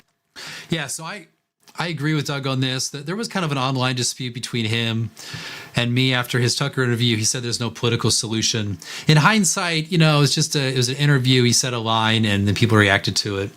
In hindsight, it probably would have been better to ask for clarification because he has so much content he pushes out. So, but I agree with what Doug just said, is that, and I think this is in Christian political discourse over the last several decades, the idea is that things are just kind of be imposed. Everything's like, here's the list of commands. You have a Christian ruler, you have the power, then boom, just enact it. That's your duty. Your duty as a Christian ruler is just to boom, enact these set of this blueprint that we have. And now that you have the power, but politics is more complicated, as Doug alludes to, that what a law requires, like you can have a righteous law that would be good in effect. But if that law if the people are not going to assent to the law, if they're going to run counter to the law, you can't enforce all these laws if the mass of the people just disobey it. We saw mass disobedience during the whole COVID thing, right? And they tried, and sometimes they backed off, and there was outrage and all that. And so, so any law requires there to be the assent of the people and conform to it. My only point is that we should the condition for enacting a righteous law is it doesn't require some kind of mass spiritual conversion. I mean, I'm saying that would of course be a good thing, and that would be a condition, but that's not that ultimately the condition for a law being effective, a righteous law being effective, is that the people are in a way prepared to receive that law. So, and this could be someone like people who are nominally Christian, people who are culturally Christian. And when we had Christian laws in the past here and elsewhere, there were plenty of nominal Christians walking around who assented and conformed to the law. So and Doug will later acknowledge this, that when it comes down to it, someone might not even go to church, but they were baptized when they were 10 years old. They walked down the aisle. They call themselves a born again Christian, never been back. They are prepared. They very well might be prepared to affirm and conform to a Sabbath law on a Sunday where they can't do ordinary commerce. They might not like it. They might think it's, those people are just extreme or whatever. But in the end, they're not going to outrightly disobey it. And it's not going to be mass. So they'll conform to it maybe grudgingly. But and as Doug says a little bit later, then you should pass that law. If there's a righteous law that would order to the good of the people and the mass of the people would conform to that law, then you should enact that law. You agree with the majority rules principle, and that there should be a common sort of consent. Well, not as a doctrine. Not as a doctrine. I agree with it as a practical matter of fact. Okay. So I believe that if you had an extremely docile group of people who weren't really didn't care much one way or another, and a Christian prince, he should do as much as he could get away with, whether a majority would have voted for it or not. But as a practical matter, I don't believe reforms can be instituted without significant buy-in from the people. So that means out of the three options, it's church planting, it's evangelism, it's discipleship. So nothing different than we're doing right now. Nothing different than we're doing right now. I think it needs to be accented, Doug. I'm not. I don't think people are hearing you that way. Italicize it. Now, this is where I don't fully agree. Maybe I wonder if what we're doing is different between the two parties here, between Chris and Doug and myself, because I would say that what I'm doing is trying to reinstill in people a will for Christian politics, because I think, as Doug said before, there can be docile people who might obey or might affirm a law. If that's the majority, then you're not even ever going to have the power and the will to enact it. 100 years ago, having a Sabbath law, everyone just said, well, that's what Christian people do. Nowadays, people maybe Chris would lose their mind if we had a Sunday Sabbath law somewhere. There was Van Druden was asked by Kevin DeYoung several months ago, if we had a perfect Mars colony and they're all Presbyterians and everyone affirmed a Sabbath law, Van Druden even said that would be wrong to enact a Sabbath law in some Martian colony of Presbyterians. So, and a lot of Baptists would lose their mind as well, even though 100 years ago they'd be okay with it. So, in addition to discipling, in addition to preaching the gospel, you also have to remind people, look, America has a heritage of faith. What we believe now is not normal. Your gut instinct your kind of gut reaction to the idea of a Sabbath law is not normal. It's a product of 9 men within the Warren Court who instilled this in society, and now you've assumed it to be normal, and that's then Christian, when historically it is not. So what I'm doing is saying, yes, we need all those things they mentioned, but we also need to reinvigorate the will for a Christian political order. These things in politics is this thing. This is one of my critiques of some post-mill people. They think it's just if we just keep doing all these things, eventually it'll become Christian because it's part of the promise of God. But my point is that there's never going to be a time, there never was a time, it's not true now, it's not in the future, there never will be a time when political will is essential to seeing political reform and righteous laws. You always have to have the strong assertive will in the face of opposition to say, no, this is right. This is how we're going to do things. And then once it's enacted, you have to remain political to maintain it. So you can't be a conservative who just wants to grill. And then all of a sudden you realize, wait a second, they want to trans my kid. I guess I should do something about it. No, you have to be vigilant the entire time. That's politics. And we've lost that. Christians have lost it. They want to vote and they want to do all caps shouting on Facebook. But they don't want to join school boards. They don't want to join the institutions. They don't want to join bureaucracy. They don't want to send their very smart and strong kid to work in bureaucracy in DC. They don't want to do that. And so my point is, no, we have to do that. There has to be a recognition of political will. If you don't have political will, nothing's going to happen. And so that's what I would say to these guys. We have to understand the nature of politics. And we can't just we can't think that just that things just somehow happen. It's just enough conversions and it'll just happen. It'll just happen. We can't think like that. That's not going to win. But with not just marking time, where we're doing it this way with this is where we're coming from, with a post-millennial vision. Yes, I look forward to that in a minute. Okay, that's the P. It's not power. I understand. It's post-millennialism. All right. We'll take your P and I'll raise you. Hold on. All right. So we're playing this game. We're playing the game the same way that you are. We're preaching the word, administering the sacraments, teaching people to live Christian lives. We're doing the same thing. We believe that this is going to have an impact long term, and that we're going to win. We believe that we win. I know that's the postmillennial position. Right. So I believe we're going to. Super fun. I believe we're going to win too. But the problem is, I believe we're already winning. But I'll come back to that thought too. All right. Hey.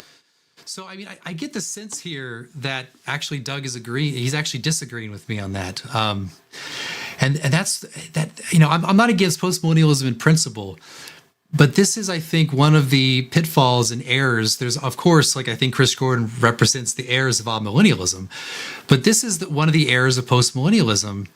That again, it's just that we're just going to preach the gospel, and we believe in a promise of Christian nations, and so eventually, all this there's no clear connection between what we're doing now and having Christian nations. There's no recognition of the political will.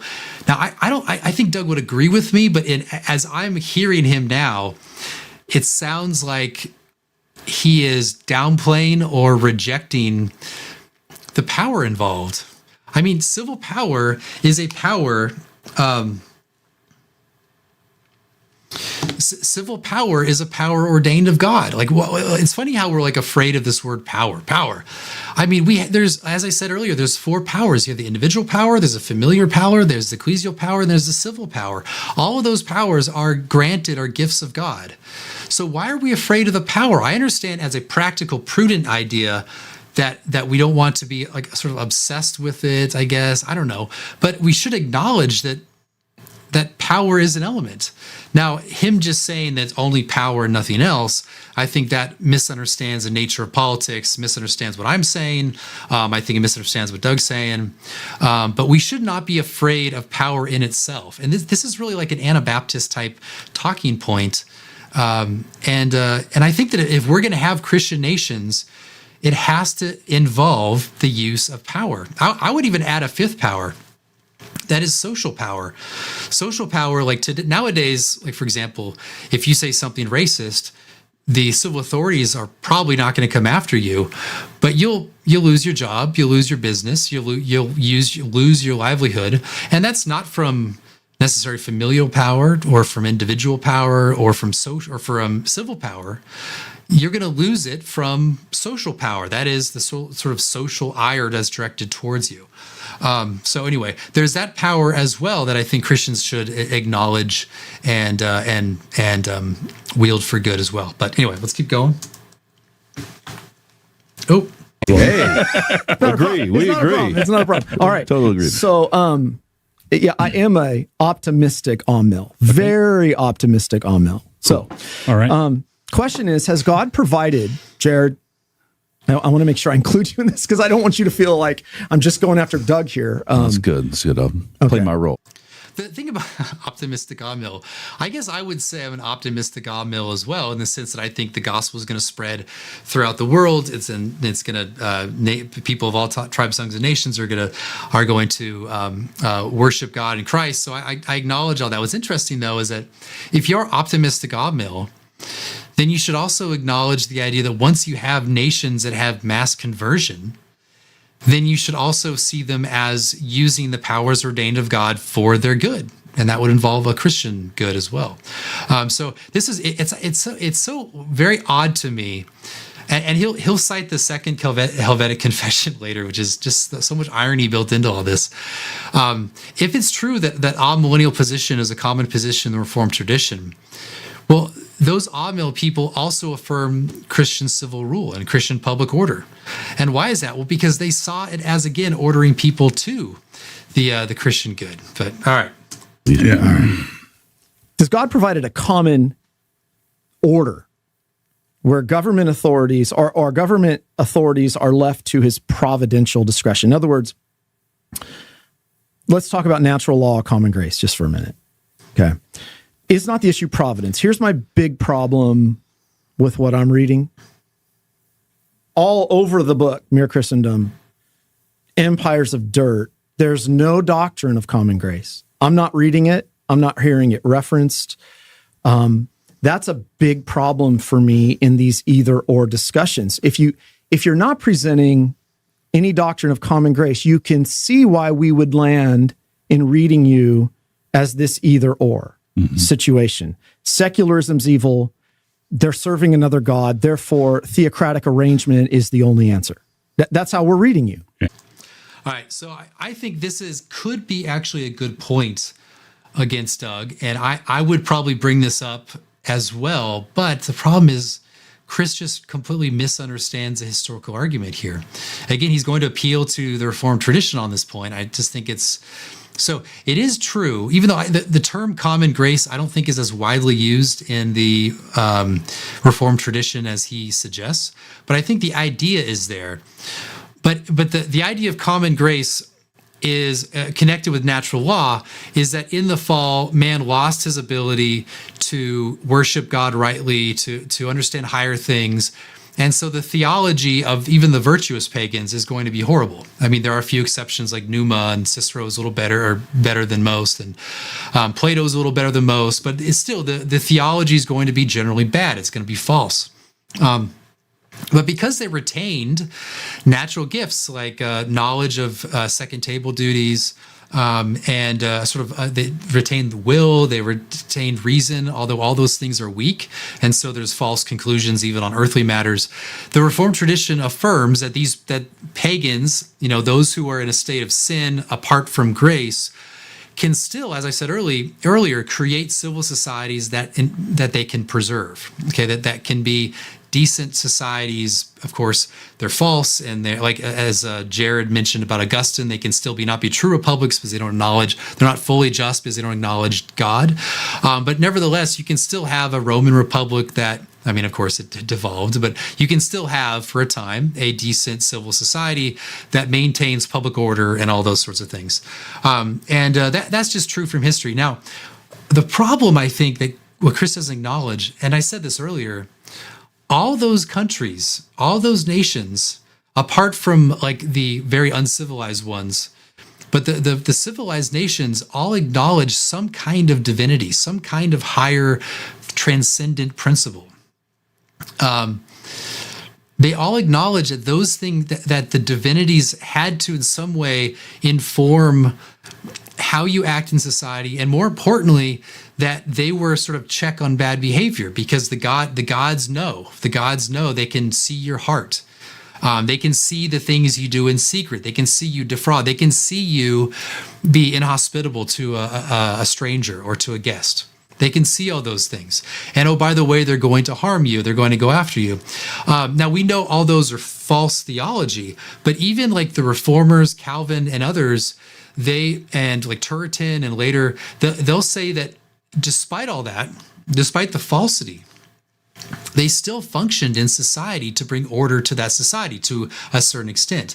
Now, I would argue that is the case.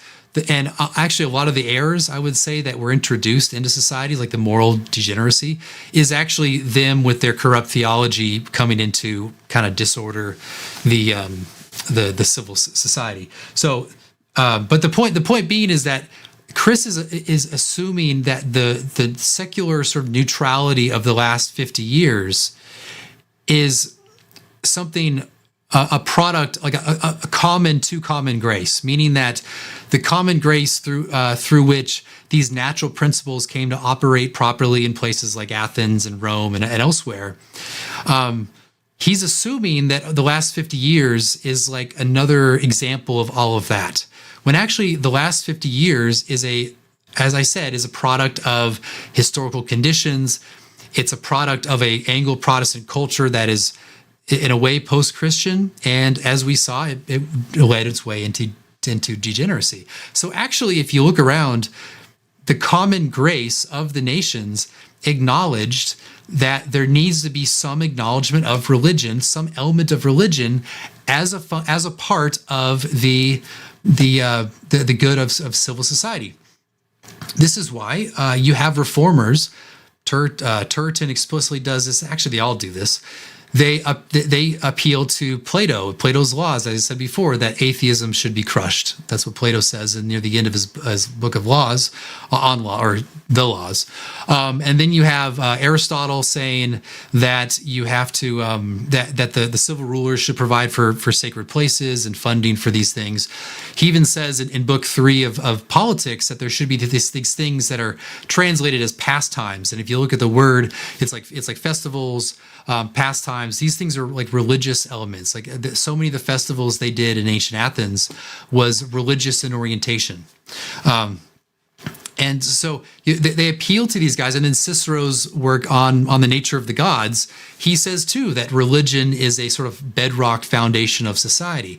And they appeal to these guys, Aristotle, Plato, Cicero, for this exact principle. And so it would seem, if we're going to talk about common grace in relation to natural law, then the nations, by consent of the nations, a nation ought to acknowledge divinity. And if they're going to acknowledge the divinity, then they ought to acknowledge the true God. So, and wouldn't it be better? Like we see that how, like I said earlier, how false theology can then insert itself into a society to cause all sorts of degeneracy. Well, wouldn't it be best for the society then to acknowledge the true God, and then all those degenerate acts would be eliminated through the completion of that nation? So I think that, again, I'm assuming some of the things that Chris is saying, because I think he's reflecting older Reformed views on the subject.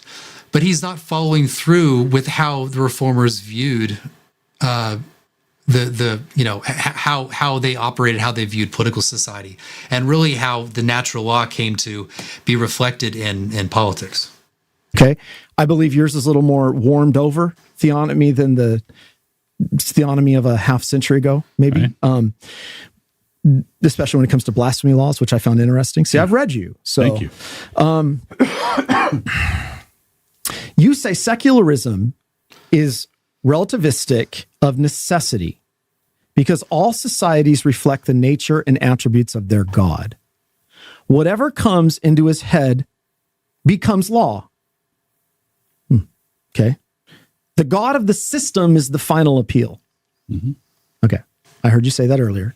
Whatever comes into his head becomes law. Let's talk about common grace then. All right. Yeah, I know what Chris is getting at, but again, if you're talking about secularism, then Doug is right. If your position on political order is basically atheistical or atheist, then yeah, whatever pops into your head is going to be law. I think Doug is absolutely right about that. There's a line in Turretin, I don't have it with me right now, but he basically says that first he says the nations generally are good on second table duties. That's first of all what Turretin says.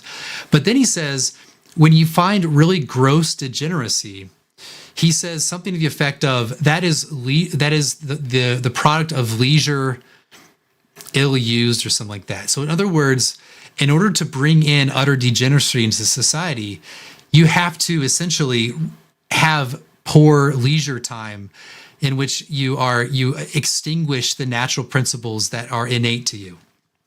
So Doug is actually right. I think he's consistent with historic Reformed tradition that the assumption of atheism will lead to exactly what Doug has described here. Does the Noahic covenant have any place?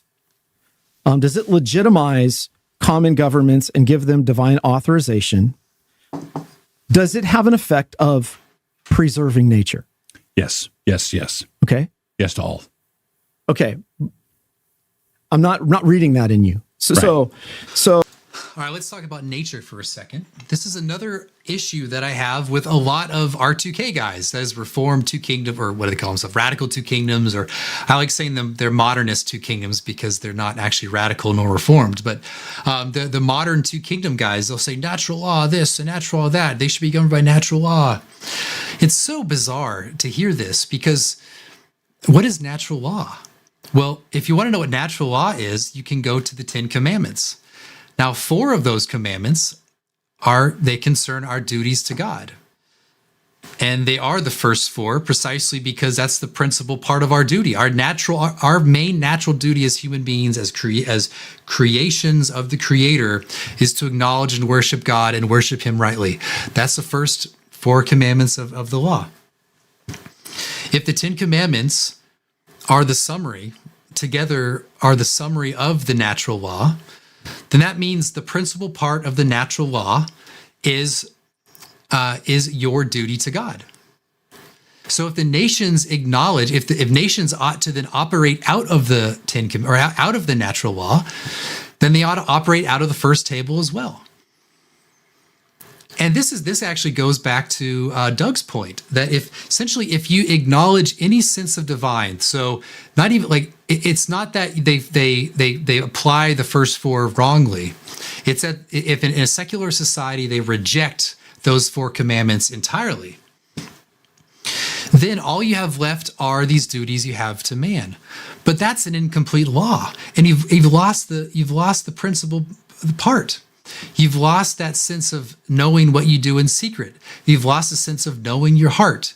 All you have is just what's public, and that takes on utter corruption. That will, as Doug says, will degenerate into utter social degeneracy. Okay? It's bad enough when they fail, when they acknowledge in a way the first table, and then they apply it wrongly in that sense to distort the way they apply the second table. But it's a whole different ballgame if you eliminate all 4 of those commandments and only have the final 6. And that's again, like, and really, I mean, it's so ahistorical. The natural law, whenever you hear someone say natural law, you have to know that the natural law refers to our duties to God and our duties to man. And it's not just our duties to man. And if you only live without any cognizance at all of the first table, you are going to suffer utter degeneracy of the second table. In fact, you might just simply reject the second table entirely. You're going to go, in a way, you're going to go to war. You're going to use leisure ill-employed to destroy that second table. So again, Chris is assuming a period of neutrality that was post-Christian, and I think, yeah. Oh, Noah has this arrangement, Genesis 9. You see the familial institution picked up from, now that the fall's taken place, now that sin's in the picture, him re-emphasizing certain things. There's no priestly function there. Mm-hmm. I don't see it. I don't see a priestly function in the Noahic covenant. This is I think Van Druden says things like this. And I mean, they have to know that there's you distinguish the 2 powers, right? You have the spiritual power and you have the civil power or the temporal power. You have the sacred power, you have the secular power. Yeah. Does civil government have a spiritual power? No. No one's affirmed that. Even like the Roman Catholics will affirm a separation of the 2 swords. They would just say they originate from the Pope and are devolved down. We don't acknowledge that, of course, but even they acknowledge a separation. So you want to call it the priestly power. The priestly power is deposited in the instituted church. And in that instituted church is a sacred function a sacred function with sacred vocations, and they essentially wield that for our spiritual good. So that means that the civil power is a temporal power, not a spiritual power. And if you want to say it's not priestly, that's probably fine. But that doesn't preclude that the use of that power in support of the operations of sacred ministry.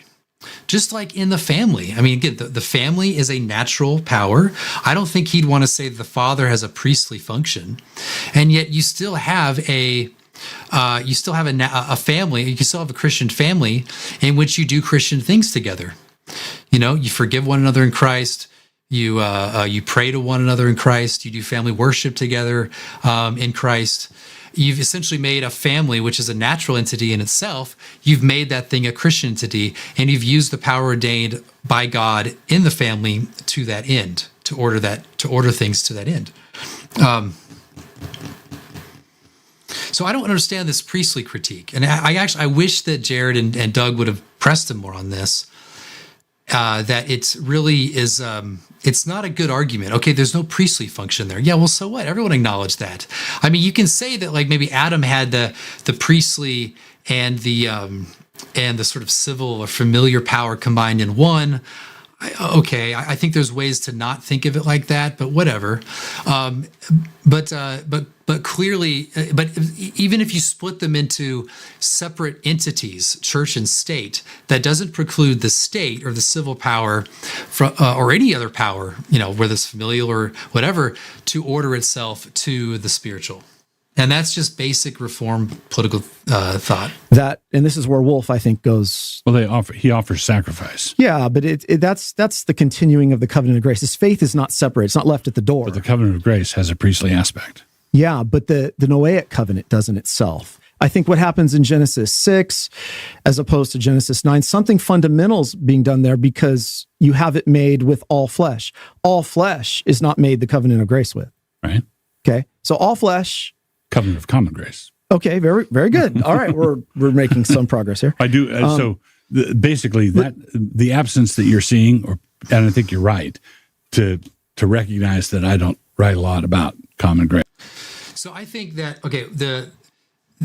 wherever you want to place this, whether it's in the Noahic covenant or wherever, there certainly was the case that civil authority was augmented.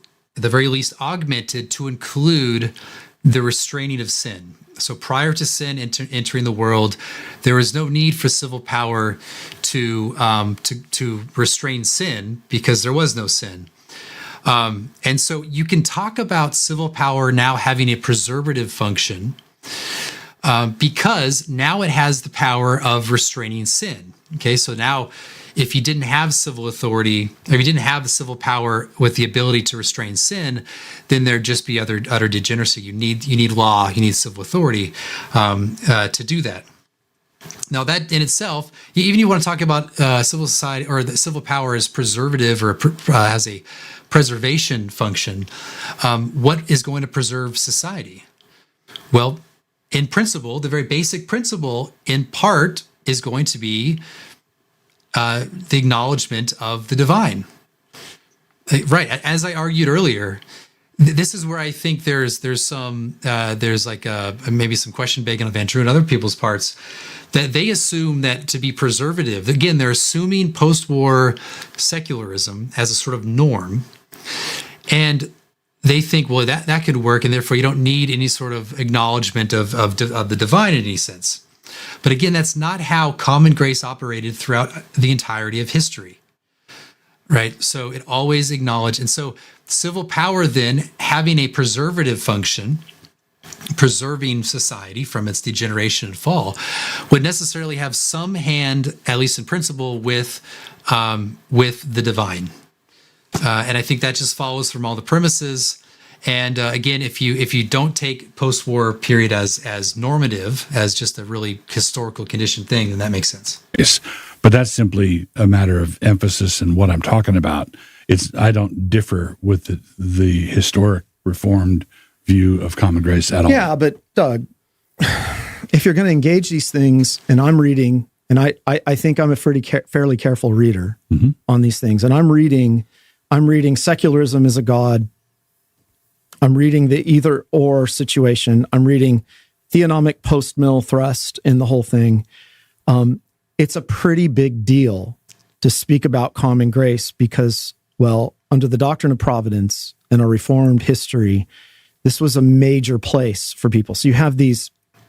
All right, Beerfield before, again, it was a major place in Reformed history, the idea of common grace, not the terminology, I'd say. But what did they say? They said that, again, the acknowledgement of the divine is a necessary feature of preserving civil society. So I won't repeat it again, maybe, but again, I will say that it boggles my mind that these guys it's like, okay, Scott Clark will list like, here's 30 theologians of the past who acknowledge two kingdom theology, right? And then you have Van Drunen do a whole book on two kingdom theology. They all acknowledge two kingdom theology, and every single one of them affirmed that the civil authority should order the people into religion, and so these guys appeal to their tradition, and I have to just wonder, like, what do they do with the fact that that for the most part, the people they're appealing to are not on their side when it comes to political order? It's always, I've never heard a good answer to that, or actually, I've rarely hear an answer at all. It's very, very odd, very, very odd. It's almost as if they can sometimes they'll say, oh, that's just a holdover from like medieval Christendom. They just couldn't get away from it. And I have to think, like, you're telling me that for centuries and hundreds, if not thousands of people, they'll write, a 1,000-page book on theology with like citing a million different sources from pagan to Christian, and they just didn't think hard enough about Christendom? Just on its face, the argument is absurd. To reject all those people as just simply, they just had a holdover from Christendom, it's just the most absurd thing you can think of. But somehow it works. But why does it work? Why does that work? A guy who's 22, 25, he goes to seminary in Westminster West, and someone says, hey, they're just theocrats holdover from Christendom. And they're just like, yeah, okay. And why would they think that? Because they've been socialized into the post-Warren Court era where all that is just somehow plausible. Like, it's so implausible to have a Christian public order that they'll accept the most absurd arguments against Christian rules. So, you have the family institution, you have the sort of enterprise. If the lex talionis built into it, right? That's important, right? Yeah. That's built in. So when you say whatever comes into his head becomes law, and you're saying that there is a doctrine of common grace, then it seems by necessity you're affirming that they can rule in a way that honors the moral law, which is built into natural law, moral law connection, that they're going to do those things by nature written in the law. It doesn't necessarily follow then, Doug, that it necessarily means that every law that comes into his head, right, is going to be. So I'm writing these books, Empires of Dirt, Mere Christendom. I'm writing in a moment of high rebellion against heaven. Gotcha. So if I were writing in Kuyper's day, or if I were writing at the time of the Reformation, up was still up and down was still down. The Roman Catholics and the Reformed agreed that a girl was a girl and a boy was a boy. Sure. So there were large elements of operative common grace. And I remember when I was a boy, there were large swaths of common grace. Up was up and down was down. Black was black and white was white. But we are living in a moment where we are shaking our fist at heaven. It is a moment of high rebellion. And when I talk about them enforcing whatever comes into their head, I'm talking about clown world. I'm not talking about how Dwight Eisenhower would make a law and pass I'm not talking about that. I'm talking about the I think that should be nuanced. Okay. Yeah, Doug is like absolutely right, by the way. Like he's right. There are periods in history where the moral degeneracy is so bad that it's, you have to just say it's clown world. It pops into your head. It's true. I think he's absolutely right about that. I would just also state that Chris's own view, which doesn't want to acknowledge the first table at all, essentially the cognizance is gone, will necessarily lead to moral degeneration as we see today. So having kind of a longer view of history, we can see how the neutral world of the last 80 years or whatever it was essentially the beginning of what we see today. That once we get comfortable in this kind of, everyone can do what they want and it's a neutral world, and that there's no acknowledgement of God, whether in the social life or political life or through law or whatever, it will necessarily lead. So in a way, like I would say that it's Chris's theology, his political theology, is what leads to what we have today. Then more for people. I would be happy to. That's not clear for me. Okay. I'm talking about the moment Thelma and Louise go off the cliff in the car. Okay. So you would agree. A movie I have not seen, but I've seen that scene. So God has this is the CRC Synod 1924. God has a favorable attitude toward humanity in general. There's a certain favor or grace of God, which he shows to all his creatures in general. God restrains sin in the life of individual man and in the community.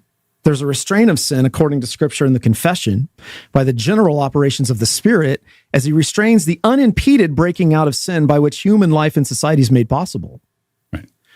Second use of the law is another category here. Civil righteousness, as performed by the unregenerate, they can do civil good. Do you agree with those categories?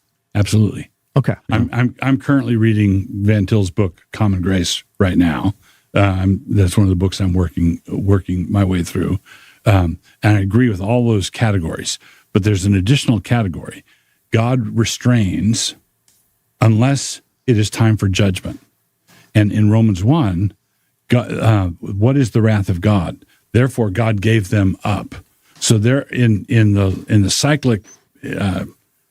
cyclic patterns of human history. There are times when God does all of those things where he restrains evil and does it. But then there are times when God, to punish a very wicked and impudent people, lets them go, and they run headlong. And that's where we are right now. Okay, let me read in light of that. Belgic 13. I'll read Canons 3:4:4 and Belgic 13. May Jared jump in on this. There's a certain light of nature. No thief likes to be stolen from, right? By which he retains some notion about God, natural things, and the difference between what is moral and immoral, and demonstrates a certain eagerness for virtue and for good outward behavior, though he doesn't use it always rightly. It's a balanced presentation there. But this is where, in light of what Doug just said, on providence in Belgic 13, God leads and governs all things. Nothing happens apart from his orderly arrangement.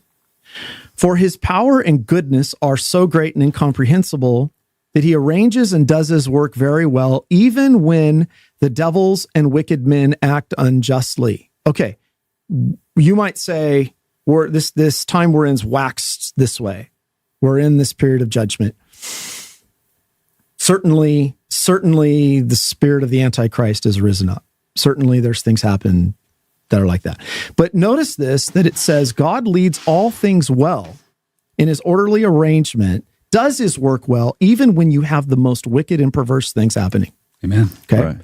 We should not inquire with undue curiosity into what he does that surpasses human understanding, but in all humility and reverence, we adore the just judgments of God, which are hidden from us, being content to be Christ's disciples, so as to learn only what he shows us in his word without going beyond human limits. This whole effort of Christian nationalism seems to say, things aren't going well for us. How's it going? Things aren't going well for us. We've got to do everything we can to put the halts on the secular religionists. We've got to do everything we can to stop.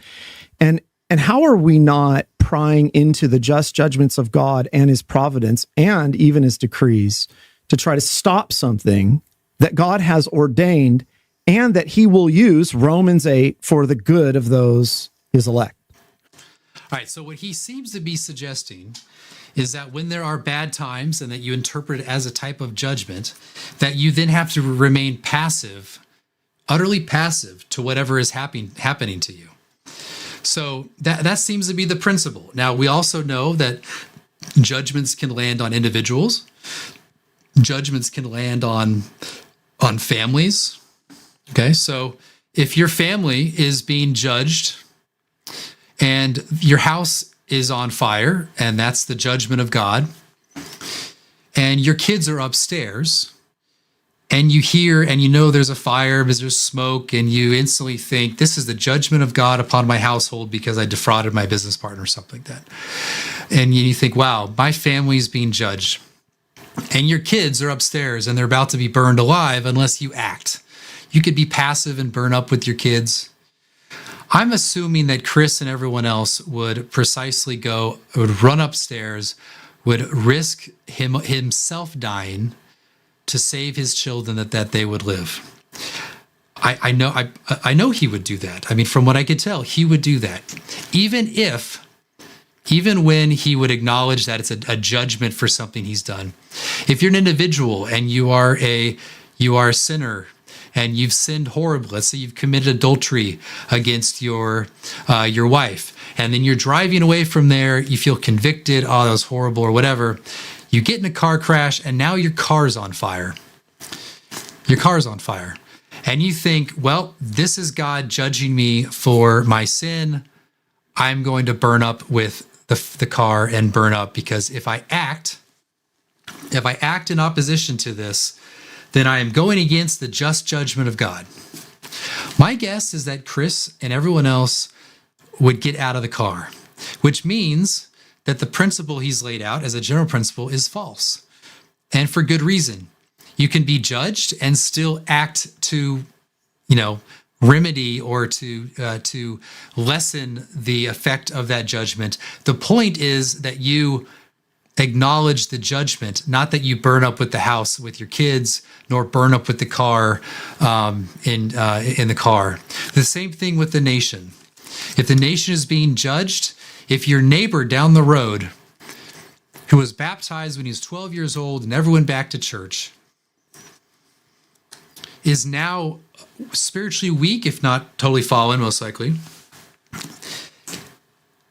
you will do nothing. You'll allow that person to suffer through the degeneracy, the social degeneracy, the messaging. You will let him be powerless to stop his kids going LGBTQ, trans, whatever. He won't have enough knowledge and I guess the will to put his kids in a private school, so he sends them to public school because that's what everyone else does. You are leaving your neighbor up. So it's like this. It's very kind of this. It's weird, as if we think of as if everyone who has it together, everyone, like, we're being judged, and so we do nothing. We as Presbyterians, we have our private schools in our churches, and people attend church and wear ties, and we have it together. We can face the judgment. Well, what about the neighbor who's like a nominal Christian or a cultural Christian? Or what about someone who's a true faith but very weak faith, who is very influenced by television? And there's no... How do you just let them suffer the worst of the judgment coming upon the nation? Or do you act in response? Do you act and say, our nation's being judged for its infidelity, and therefore we acknowledge the judgment, we repent, and we turn from our ways? And we see the effects of that judgment, and we love our neighbor, which includes ourselves, our family, and our neighbors we barely know, and want to reform things. The idea that what Chris is doing, he's just saying the judgment itself necessitates passivity in relation to the effects of the judgment. And what I'm saying is that no one lives by that principle, and it's false because it misses the whole point of how and what in fact, the judgment should bring you to action. It should bring you to call to the Lord, right? It should bring you call to the Lord and act for the good of yourself and your neighbor. It makes very little sense to say otherwise. It's interesting. Let me grant something that you didn't quite say, but basically is in the ballpark. There are going to be people that want to try to do this externally. There are going to be people that want to try to do this, and by externally, I should clarify, I mean not by faith. There are people who are going to be worried, fretful, and is working against the providence of God, in some way to exert themselves as if they want to be God, trying to defend themselves from God's decrees. Yeah, I do think that that's a thing to watch out for. Thank you. I mean, that's a big thing to watch out for. But here's the key. Like the way you worded everything before about, hey, the world's going to hell in a handbasket here. We are manifestly in a Romans 1 situation. I don't think there's any way to deny that people are beginning to worship the creature. They've turned their back on the Creator, and God is giving them over to a debased mind to do what ought not to be done, and that is His providence, and that is good, that He's giving them over to a debased mind to do what ought not to be done. But hold back those who are stumbling to the slaughter kind of thing. You can do that in faith, right? So the danger on the other side of the road are the people that aren't distinguishing between God's decree and God's prescriptive will. You don't want to say, well, since God's giving this nation over to a debased mind to do what ought not to be done, somebody could make this mistake. I'm not saying you were implying this, but somebody could go, well, I don't want to get in the way of God's decree, so I won't go and take a stand and speak the truth. And that's whatnot. Exactly right. The question is what has He ordered for us as Christians and the church to do? That's So again, so now I said this before, that he kind of jumps between the decorative will of God and the prescriptive. So once an objection, like Jared just said, lands against one side, which is God decrees this, so you must accept it, Jared says, well, wait a second, we should still act. And then Chris says, well, what are we commanded to do as individuals in the church? Now he jumps back in the prescriptive side. So the argumentation is kind of all over the place, and it's shifting from one argument to the other without really kind of acknowledging and not focusing on each one as you go through. So I mean, if that's right, then if Jared is right, then even though I disagree with some of the ways he framed that, but if Jared is right, then in the end, Chris's point before is false. So going to the motive, I agree with you completely that I must not say Caesar's being wicked. Oh no, I'm in trouble. I better fight. Okay, what I want to do is say Caesar's being wicked. Oh no, Caesar's in trouble. I've got to fight. Now, I don't know. I heard this, and I don't know what Doug is talking about. I mean, if Caesar's being wicked and you have the power to oppose him in some way and bring about good laws, isn't that not just about Caesar, but about your neighbor? I mean, we're called to love Caesar, but we're also called to love the guy next door. We're called to love our people, to love our nation. I don't understand that response at all. I mean, it just seems obvious that if people around you are being harmed and you have the power to end that harm, then you should end the harm, not with your first thought being, well, the political ruler is good, but the good of the people being harmed. So I don't understand that response. Maybe he explains it more. I don't remember. Now you're making me jump ahead because I think this is such an important point. And I would underscore, that's a good way of putting it. I mean, I know someone can post something that's crazy and wretched and then say something like, you will be made to care. Yeah. Okay. Yes, you're pulling on people's you know what I mean? And even someone who claims that might say, well, I mean it in faith and you need to care in faith. But there are tremors of people being anxious, people being fretful, which is going to cause all kinds of problems. It really is thrown back, Chris, on what you were saying. What are we actually to expect from the Lord? And this whole, Romans 13, what does it mean that they're ministers of God? What does it mean that they're servants of God? And what does it mean that servants need to obey their masters? The Psalm 2, it's really back to what we're expecting. Exactly. Your premise is, and I've heard Doug say it, the premise here is this is ours. The public square is ours to take back. Mm-hmm. Okay. Prove that. In other words, I don't see how the public square is ours to take back for our purposes in light of Belgic 13. Well, if God decrees it is. Jesus is Lord in the midst of his enemies, ruling in the midst of his enemies, even when everything's falling. You know what's wild? Again, these guys will appeal to their confessions, and I saw this and I was like, I'm going to have my little copy of the confessions, the various confessions, and so he's reading from I believe the Belgian Confession of 1561. But if you look at Article 36. He says, their office, that is the magistracy, the civil government, is not only to regard unto and watch for the welfare of the civil state, but also that they protect the sacred ministry, and thus may remove and prevent all idolatry and false worship, that the kingdom of Antichrist may be thus destroyed, and the kingdom of Christ promoted. So it is, again, it's so bizarre. It's as if they want to affirm the Reformed tradition and they appeal to it constantly, but it's as if they just cut out that all those like things. Oh, that's just a holdover from Christendom. I don't know if Chris makes that argument, but the people in his orbit do. Just cut it out. That's it. Not there. That the Antichrist may be destroyed and the kingdom of Christ promoted. Who? By whom? The civil government. The title is the magistracy. So it's weird. He'll look at. I mean, is the confession like wildly inconsistent? And then along those lines, is the Reformed tradition wildly inconsistent? As if they put these articles in their confessions and all these chapters, and it's just blatantly contradictory. That's possible. It's probably really hard to. You'd have to demonstrate it like very clearly. To show that hundreds, thousands, and all these confessional documents actually got it wrong for a very long time. So it's interesting. I think that if we should take the full tradition, and if we're going to quote one, we should quote the other. I guess what I'm trying to say is common grace. We've established. I appreciate your saying there's common grace. I'd like to see more from you on that. I don't think I'm seeing that. Common grace is not secularism. So, Doug, you say everything, we're having terrible things happen in society. I agree. They're the just judgments of God, what's happening. We should be on our knees in prayer, and we should be on our knees in tears that these things are happening. Take the Olympics yesterday. What a terrible display, right? The confusion of Christians is you got them all riled up.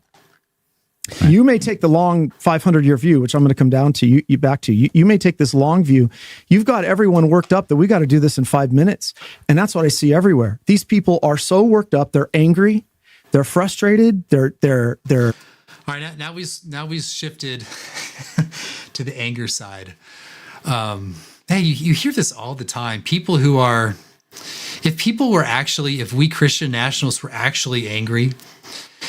Don't you think we would like flood the streets and break windows or something? It's very weird when they say we're angry.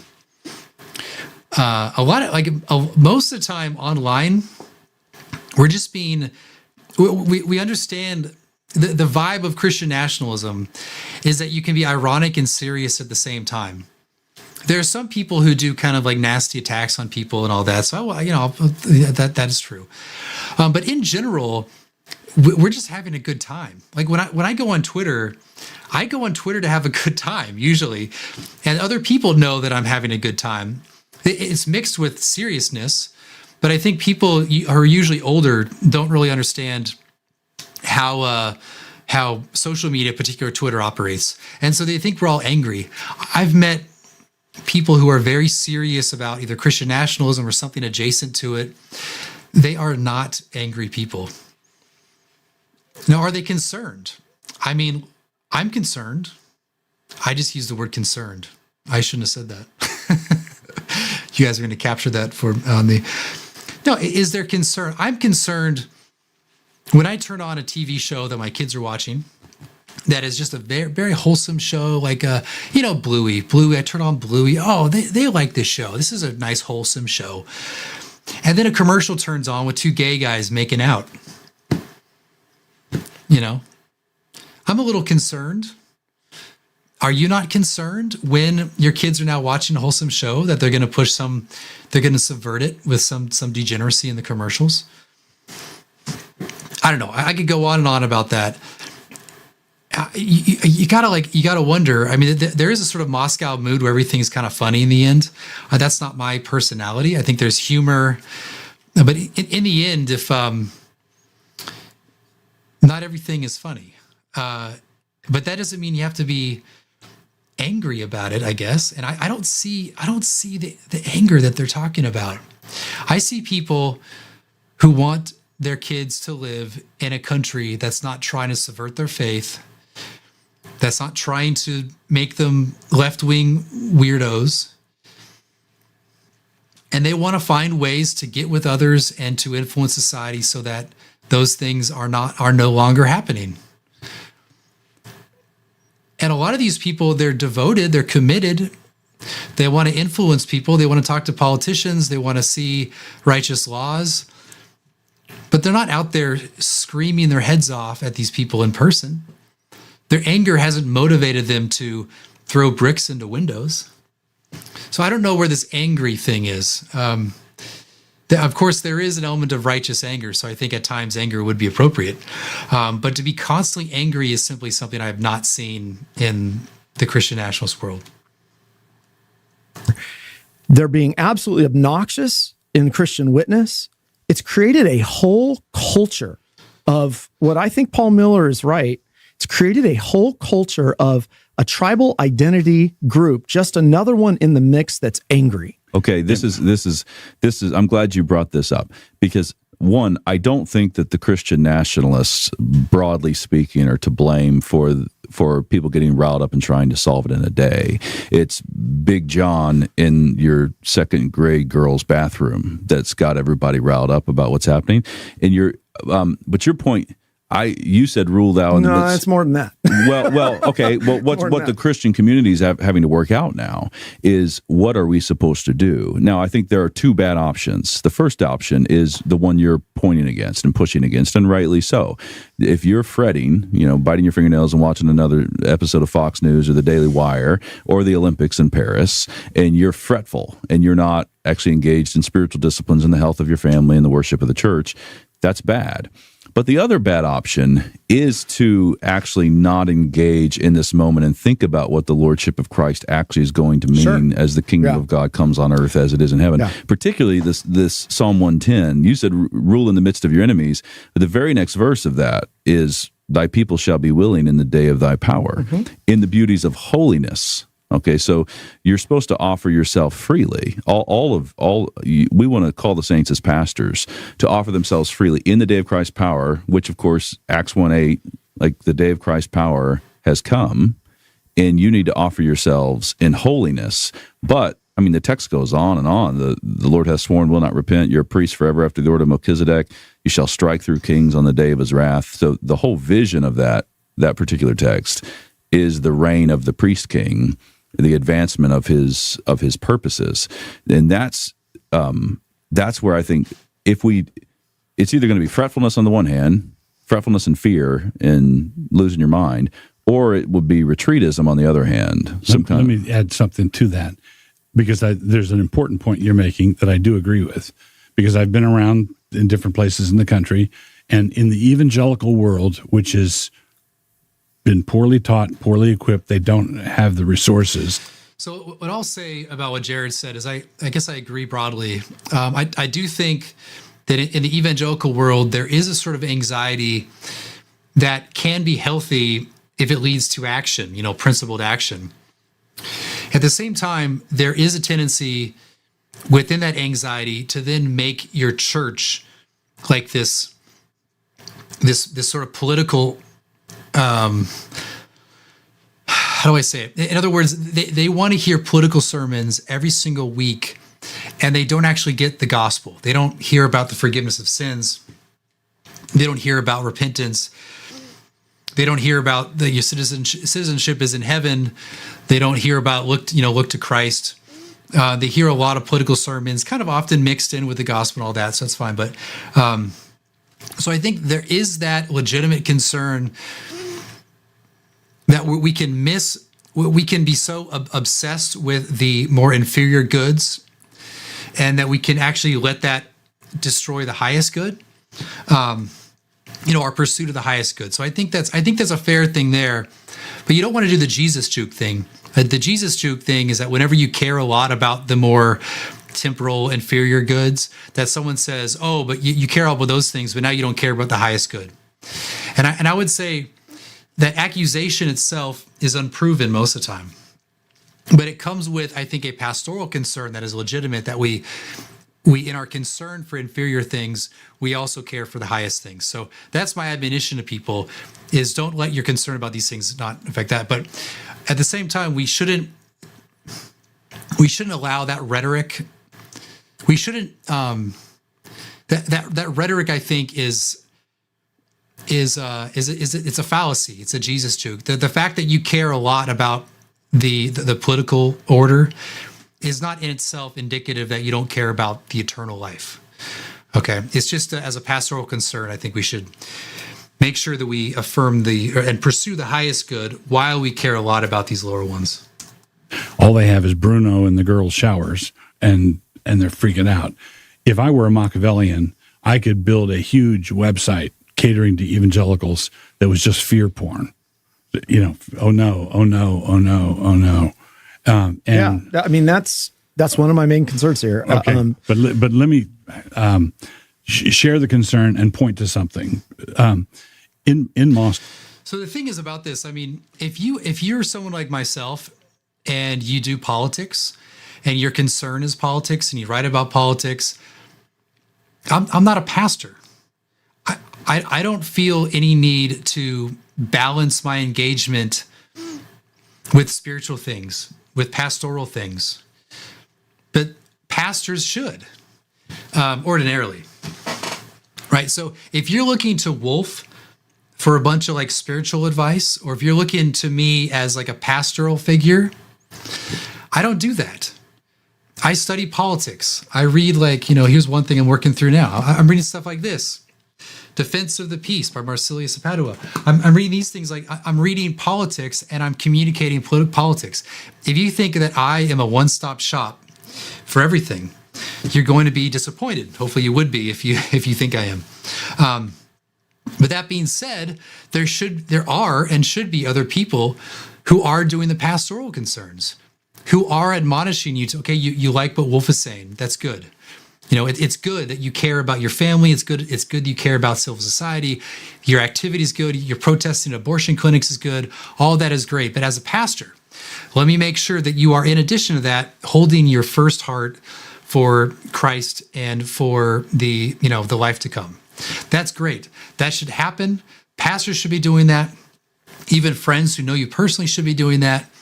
But I would say to these guys, let people who do the politics, who think deeply about law, who like civil order and all these things, let them do that, and don't kind of Jesus juke in them to saying, oh, you need to balance your stuff with like stuff that pastors do. And I think that's missing the vocation. It's missing that any movement is going to involve different people doing different things. It's actually a very evangelical thing to want to have like a one-stop shop on everything.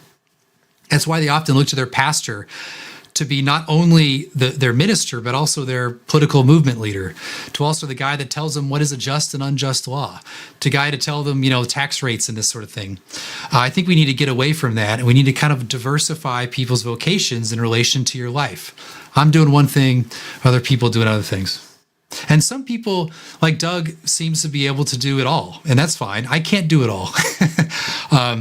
And so look to a variety of people for your various needs. Where we've been working at building a Christian community for decades, the demeanor is 180 degrees out from that.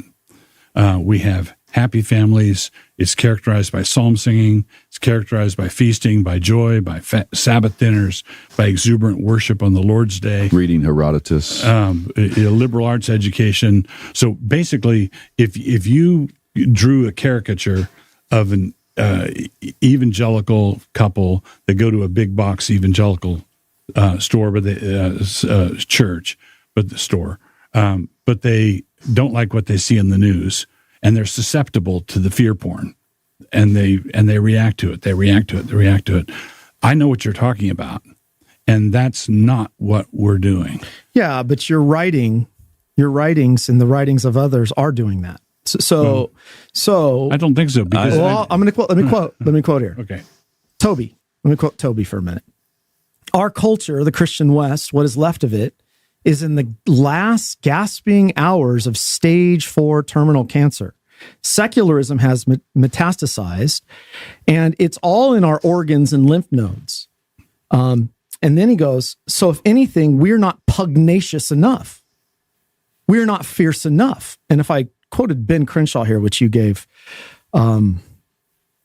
another one, I want to see a return to political Protestantism that can rule a nation wisely through civil law, fashion, rhetoric, technology, and more. Alternative cultural movements are fine for now, but at some point, Christians in America will have to get comfortable with becoming explicitly political again and taking the reins of power in Washington. Wow. Okay, so you'll have to convince me here. That's my mission as a Christian. I still haven't followed through. I'm already jumping down, but there's nothing you guys like, killing cancer with a little civil war. That's the language. You notice how he jumps from the idea that we need to be comfortable ruling to civil war. It's interesting that that's where he goes. If you reflect on the last 20 years, we had basically cultural revolutions happen in a series in this country from minority rule. I mean, this thing of the transgender thing. So over the last 10 years ago, people were kind of talking about it was still weird. They were, those people are in San Francisco doing their drag shows. But now if you oppose Drag Queen Story Hour, you think you call a guy in a dress, you call him a he, you'll be fired from your job. And who imposed that upon society? Well, it was a committed minority of people, and it was basically without bloodshed. I mean, that's one of the remarkable things about modern liberalism is that you can, through the very apparatus of power, you can actually impose a sort of vision on people. Now, I'm not saying that Christians can do that now, but it does recognize something important about politics, and that the broader principle. And that is that the committed minority, the people who care the most, are the ones who succeed. If you don't care, if you're just going to grill and watch the football, you're going to get trampled over. Because the people not grilling and not watching the football, they are the ones who are going to impose the change upon you. That is the nature of politics. It always has been, and it always will be. And this doesn't have to happen through a civil war. I don't know anyone, including myself, no one has claimed that we need to take up arms right now and go storm the Capitol and take over and use arms. I think he's kind of grossly misinterpreting both what Ben Crenshaw is saying through an excellent essay, by the way. You should read that. You should read anything by Ben Crenshaw. And Ben is right. We have to be comfortable, as we were in most of American history, be comfortable with a Protestant dominance in the country. It was a culture of Anglo-Protestantism that gave us ordered liberty. You see how liberty has devolved into license? It's because that ordered liberty, what undergirded that, was a historical Anglo-Protestant culture. And now it's being eroded, it's been destroyed, and now you have utter degeneracy, you have disorder, and disordered liberty leads to license. This is what we're seeing today. So, it's very, I don't know. So another thing too, is I would agree that our churches don't have to turn into political action committees. I think there should be some politics from the pulpit and all that. But people doing politics is often, like I said, it's my minority of the broader group. So the majority of evangelicals affirm a certain set of doctrines, which and they would go along with political principles and laws and all that. So you just need a dedicated minority to be the political actors to see that vision from evangelicals enacted in the world. So you don't need a mass sort of democracy necessarily. You do need some socialization to what's true, what's false, what's good and evil. You don't have to get everyone kind of sort of riled up all the time, but you do need them to have, at the basic level, a will for Christian order, and then you need that exceptional, dedicated minority to see it happen. And that's just how politics is. And if you don't do that, you are going to lose. And by lose, I mean you're going to see this sort of degeneracy that we see today. So I think the whole analysis is just utterly false. It's attributing, again, it's like a sort of Jesus juke where people are political, and so therefore they're actually missing the highest good. And if you're ever going to make that, as I said earlier, if you're going to make that sort of critique, you should open it up with, I acknowledge the importance of your concern for society. So come on. I mean, this is the kind of rhetoric that's stirring up everyone. Now, you may have joyful families in Moscow, but don't you think, you guys, that the perception is we're putting all this writing out there. We're sort of the spearheads of the defenders. You've been known as the most controversial pastor in America by Tucker. That essentially that this is a sort of implicit call. We have the answers in Moscow to the problems that are happening. And you give this great perception out there, catastrophic postmillennialism. I think that's the Rushdoony position. Yeah. A catastrophic postmillennialism is going to happen. We're almost there. Get on board now. You've stirred everyone up this way. That's what really concerns me. It's a eucatastrophe, to use Tolkien's phrase. Things are really dire. They really are. And you're right to point to our rhetoric is combative. We do challenge. We do. That's all true, and I wouldn't want to back away from it. But I'm in a privileged position in that when people move to Moscow, as many people do, or when I travel and I meet people who've been reading me for years, and I gauge what kind of people they are, what sort of Christian likes what I do, what sort of Christian tracks with what I do, and there are people who move to Moscow and who are disappointed and disgruntled and leave, but overwhelmingly, the people who are responding to our messaging, if you wanted to put it that way, are sane, clothed and sane and in their right minds. They're not crazies. This is important. I want to underscore. I've been in Moscow for almost 3 years now, and I've come out of a world of evangelicalism that actually is quite extremely susceptible to the thing that you're talking about. Very susceptible, conservative, evangelical. I actually wrote a piece on this, three communities that you can be involved in. I said separatist pietism will be one community, defensive evangelicalism will be your second community, and the third would be some kind of reformed Kuyperianism deal. So there is absolutely a defensive evangelical movement that is going to be quick to jump on the Trump train and quick to look for some kind of political solution. We've actually been repeatedly saying there is no political solution. I think you have a message coming up, and I've already said that publicly several times. But this is why this one's so important, because there is a huge problem on the other end of a separatist pietism position. That in what happens. So I'm probably gonna end it here, but in maybe 10 minutes. But I don't understand this just outright rejecting a political solution. If you mean the solution is only political, I just wonder what exactly what is the argument here? Is it the post-mill argument that we do the spiritual things, and then based upon the promise of post-millennialism, this will bring about the reformation of society? We just kind of do these spiritual disciplines, preach the gospel. Now I know they don't believe that, because they have people who are running for office in Moscow. So I don't fully understand the argument. Our problems today are political problems, in the sense that certain moral degeneracies are sanctioned by the state and promoted. Okay, and so those have to be eliminated. And also, it's just the fact, again, I've said this before, most people are average, right? Most people are average people. The people in Moscow going to Christ Church, they have it together. I mean, I know they're among the Christian world exceptional in their piety and their commitment to, doctrine and Christian life. But most people in the world are just average. Most people are the sort of people who will conform. I mean, just take like the gay marriage thing. Like 20 years ago, like 60, 70% of people were against gay marriage. Barack Obama in 2008 ran against gay marriage.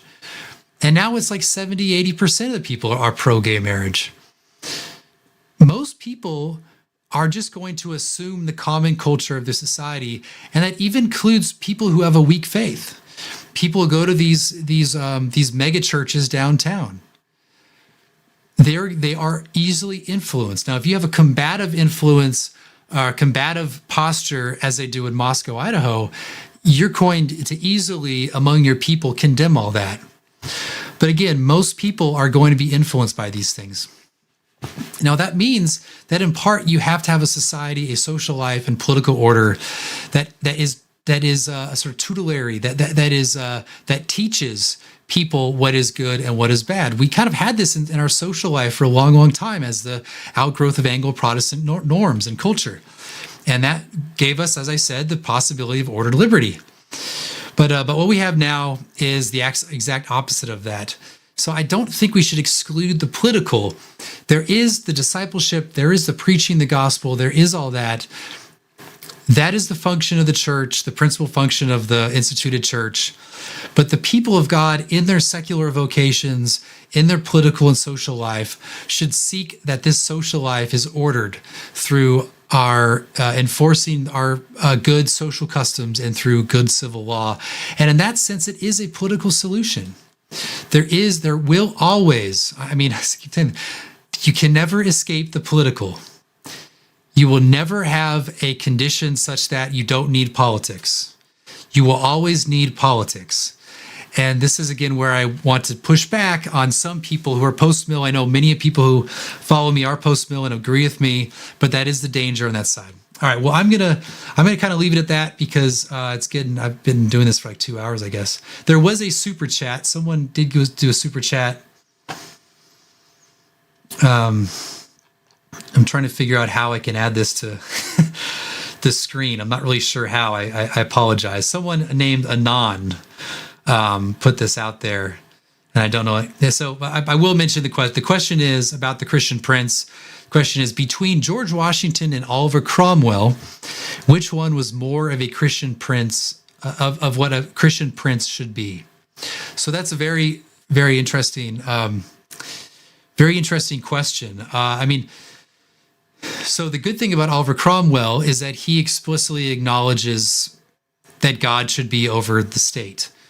But at the same time, so there's good. It's good there. He acknowledged the Christian component explicitly for political order, and sought to order society according to, or to make it Christian using political power. So all that is very good. The problem, I mean, in hindsight, though, thinking about the English Revolution, or the English Civil War, is that reign didn't last very long. I mean, he died and then everything fell apart fairly quickly afterwards. And so was Oliver Cromwell successful in the long run? Well, it depends on, I guess, where, if you want to think of his influence as it reflected the New World. But when it comes to actually in English society, it did not actually last. So in that sense, you wonder if there was prudence involved in that. So that's a very good question. But then if you compare him to George Washington, there's a very different situation. You do have a guy who explicitly acknowledged that nations ought to acknowledge God. He says that. You look at his Thanksgiving proclamation when he became president. He did a Thanksgiving proclamation telling the people to have a fast day in order for this new nation together. So read that. In the very beginning, he says, whereas nations ought to acknowledge God.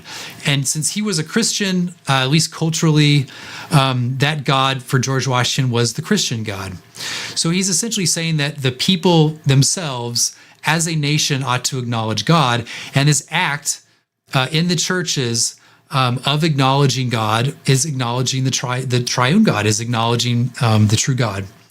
So he did, but he also did that in the context of America, in which there were different colonies with different legal traditions, in a way, different relationships of church and state, at that time. So some places had a somewhat soft establishments, not like hard establishments you find in the Church of England, but they had soft establishments. And so he's giving a general Christian proclamation for the nation to acknowledge God through this collective fast. So, and our nation survives kind of to this day. And throughout the 19th century, everyone understood, and well into the early 20th century, we Americans acknowledge ourselves as a Christian people. So the question is George Washington wasn't as explicitly Christian and called for a Christian political order as much as Oliver Cromwell, but in the American context, it worked remarkably well for a long time. Okay, it's a difficult comparison because it's in different context. One guy was less explicitly Christian, though he, like I said, established an order that lasted a long time. George Washington, by the way, he didn't agree with James Madison on disestablishment. So James Madison wanted to disestablish Virginia, which eventually did occur, partly from his influence in Thomas Jefferson's. He opposed Patrick Henry. That is, Madison opposed Patrick Henry, and Washington essentially supported Patrick Henry's bill to fund ministry in Virginia that Madison opposed. So George Washington did affirm the type of soft establishment that Patrick Henry wanted, which was the sort of establishment you had in New England from Vermont to Connecticut and to Massachusetts and elsewhere. So in that sense, I've always said that in terms of the American Christian prince, George Washington is a great model. He's a great model because he did affirm God should be, over the state in explicit terms. He did support soft establishments. And he was, at the very least, a cultural Protestant who assumed that our country would continue in cultural Protestantism. So in terms of the American model, I always point back to George Washington. In other places, George Washington would not be suitable, and so they would look to some other figure in their political history. I think we as Americans, it'd be best that we would look back into our history, as specifically American history, and look for models of Christian rulers as we go forward. And so again, I would say George Washington. But all right, well, I'm going to end it there unless there's like another super chat. No, there isn't. Okay. I've been talking for like 2 hours. This has been great. I hope the sound's been okay. I turned off the sound because there was an echo, and I know it's actually registering through because I can see it on my screens. I apologize if the sound's not as good. I will post this later on as a separate video, and so if you kind of ducked out because the sound's bad, well, hopefully you're listening to it again because I was able to edit it and make it better. But anyway, so if you have any suggestions for improving these live streams, you can comment or send me a message, an email, which you can see my email on my Twitter handle, Stephen with a PH at Wolfshire, wolf with an E.com. And so leave it at that. I will. This is part one. I think I got through about an hour of this. I want to go through the whole thing because it's making me think. It's allowing me to articulate my positions, and we'll move along through that in part 2 or 3. All right. Well, thank you very much, and have a great rest of your day.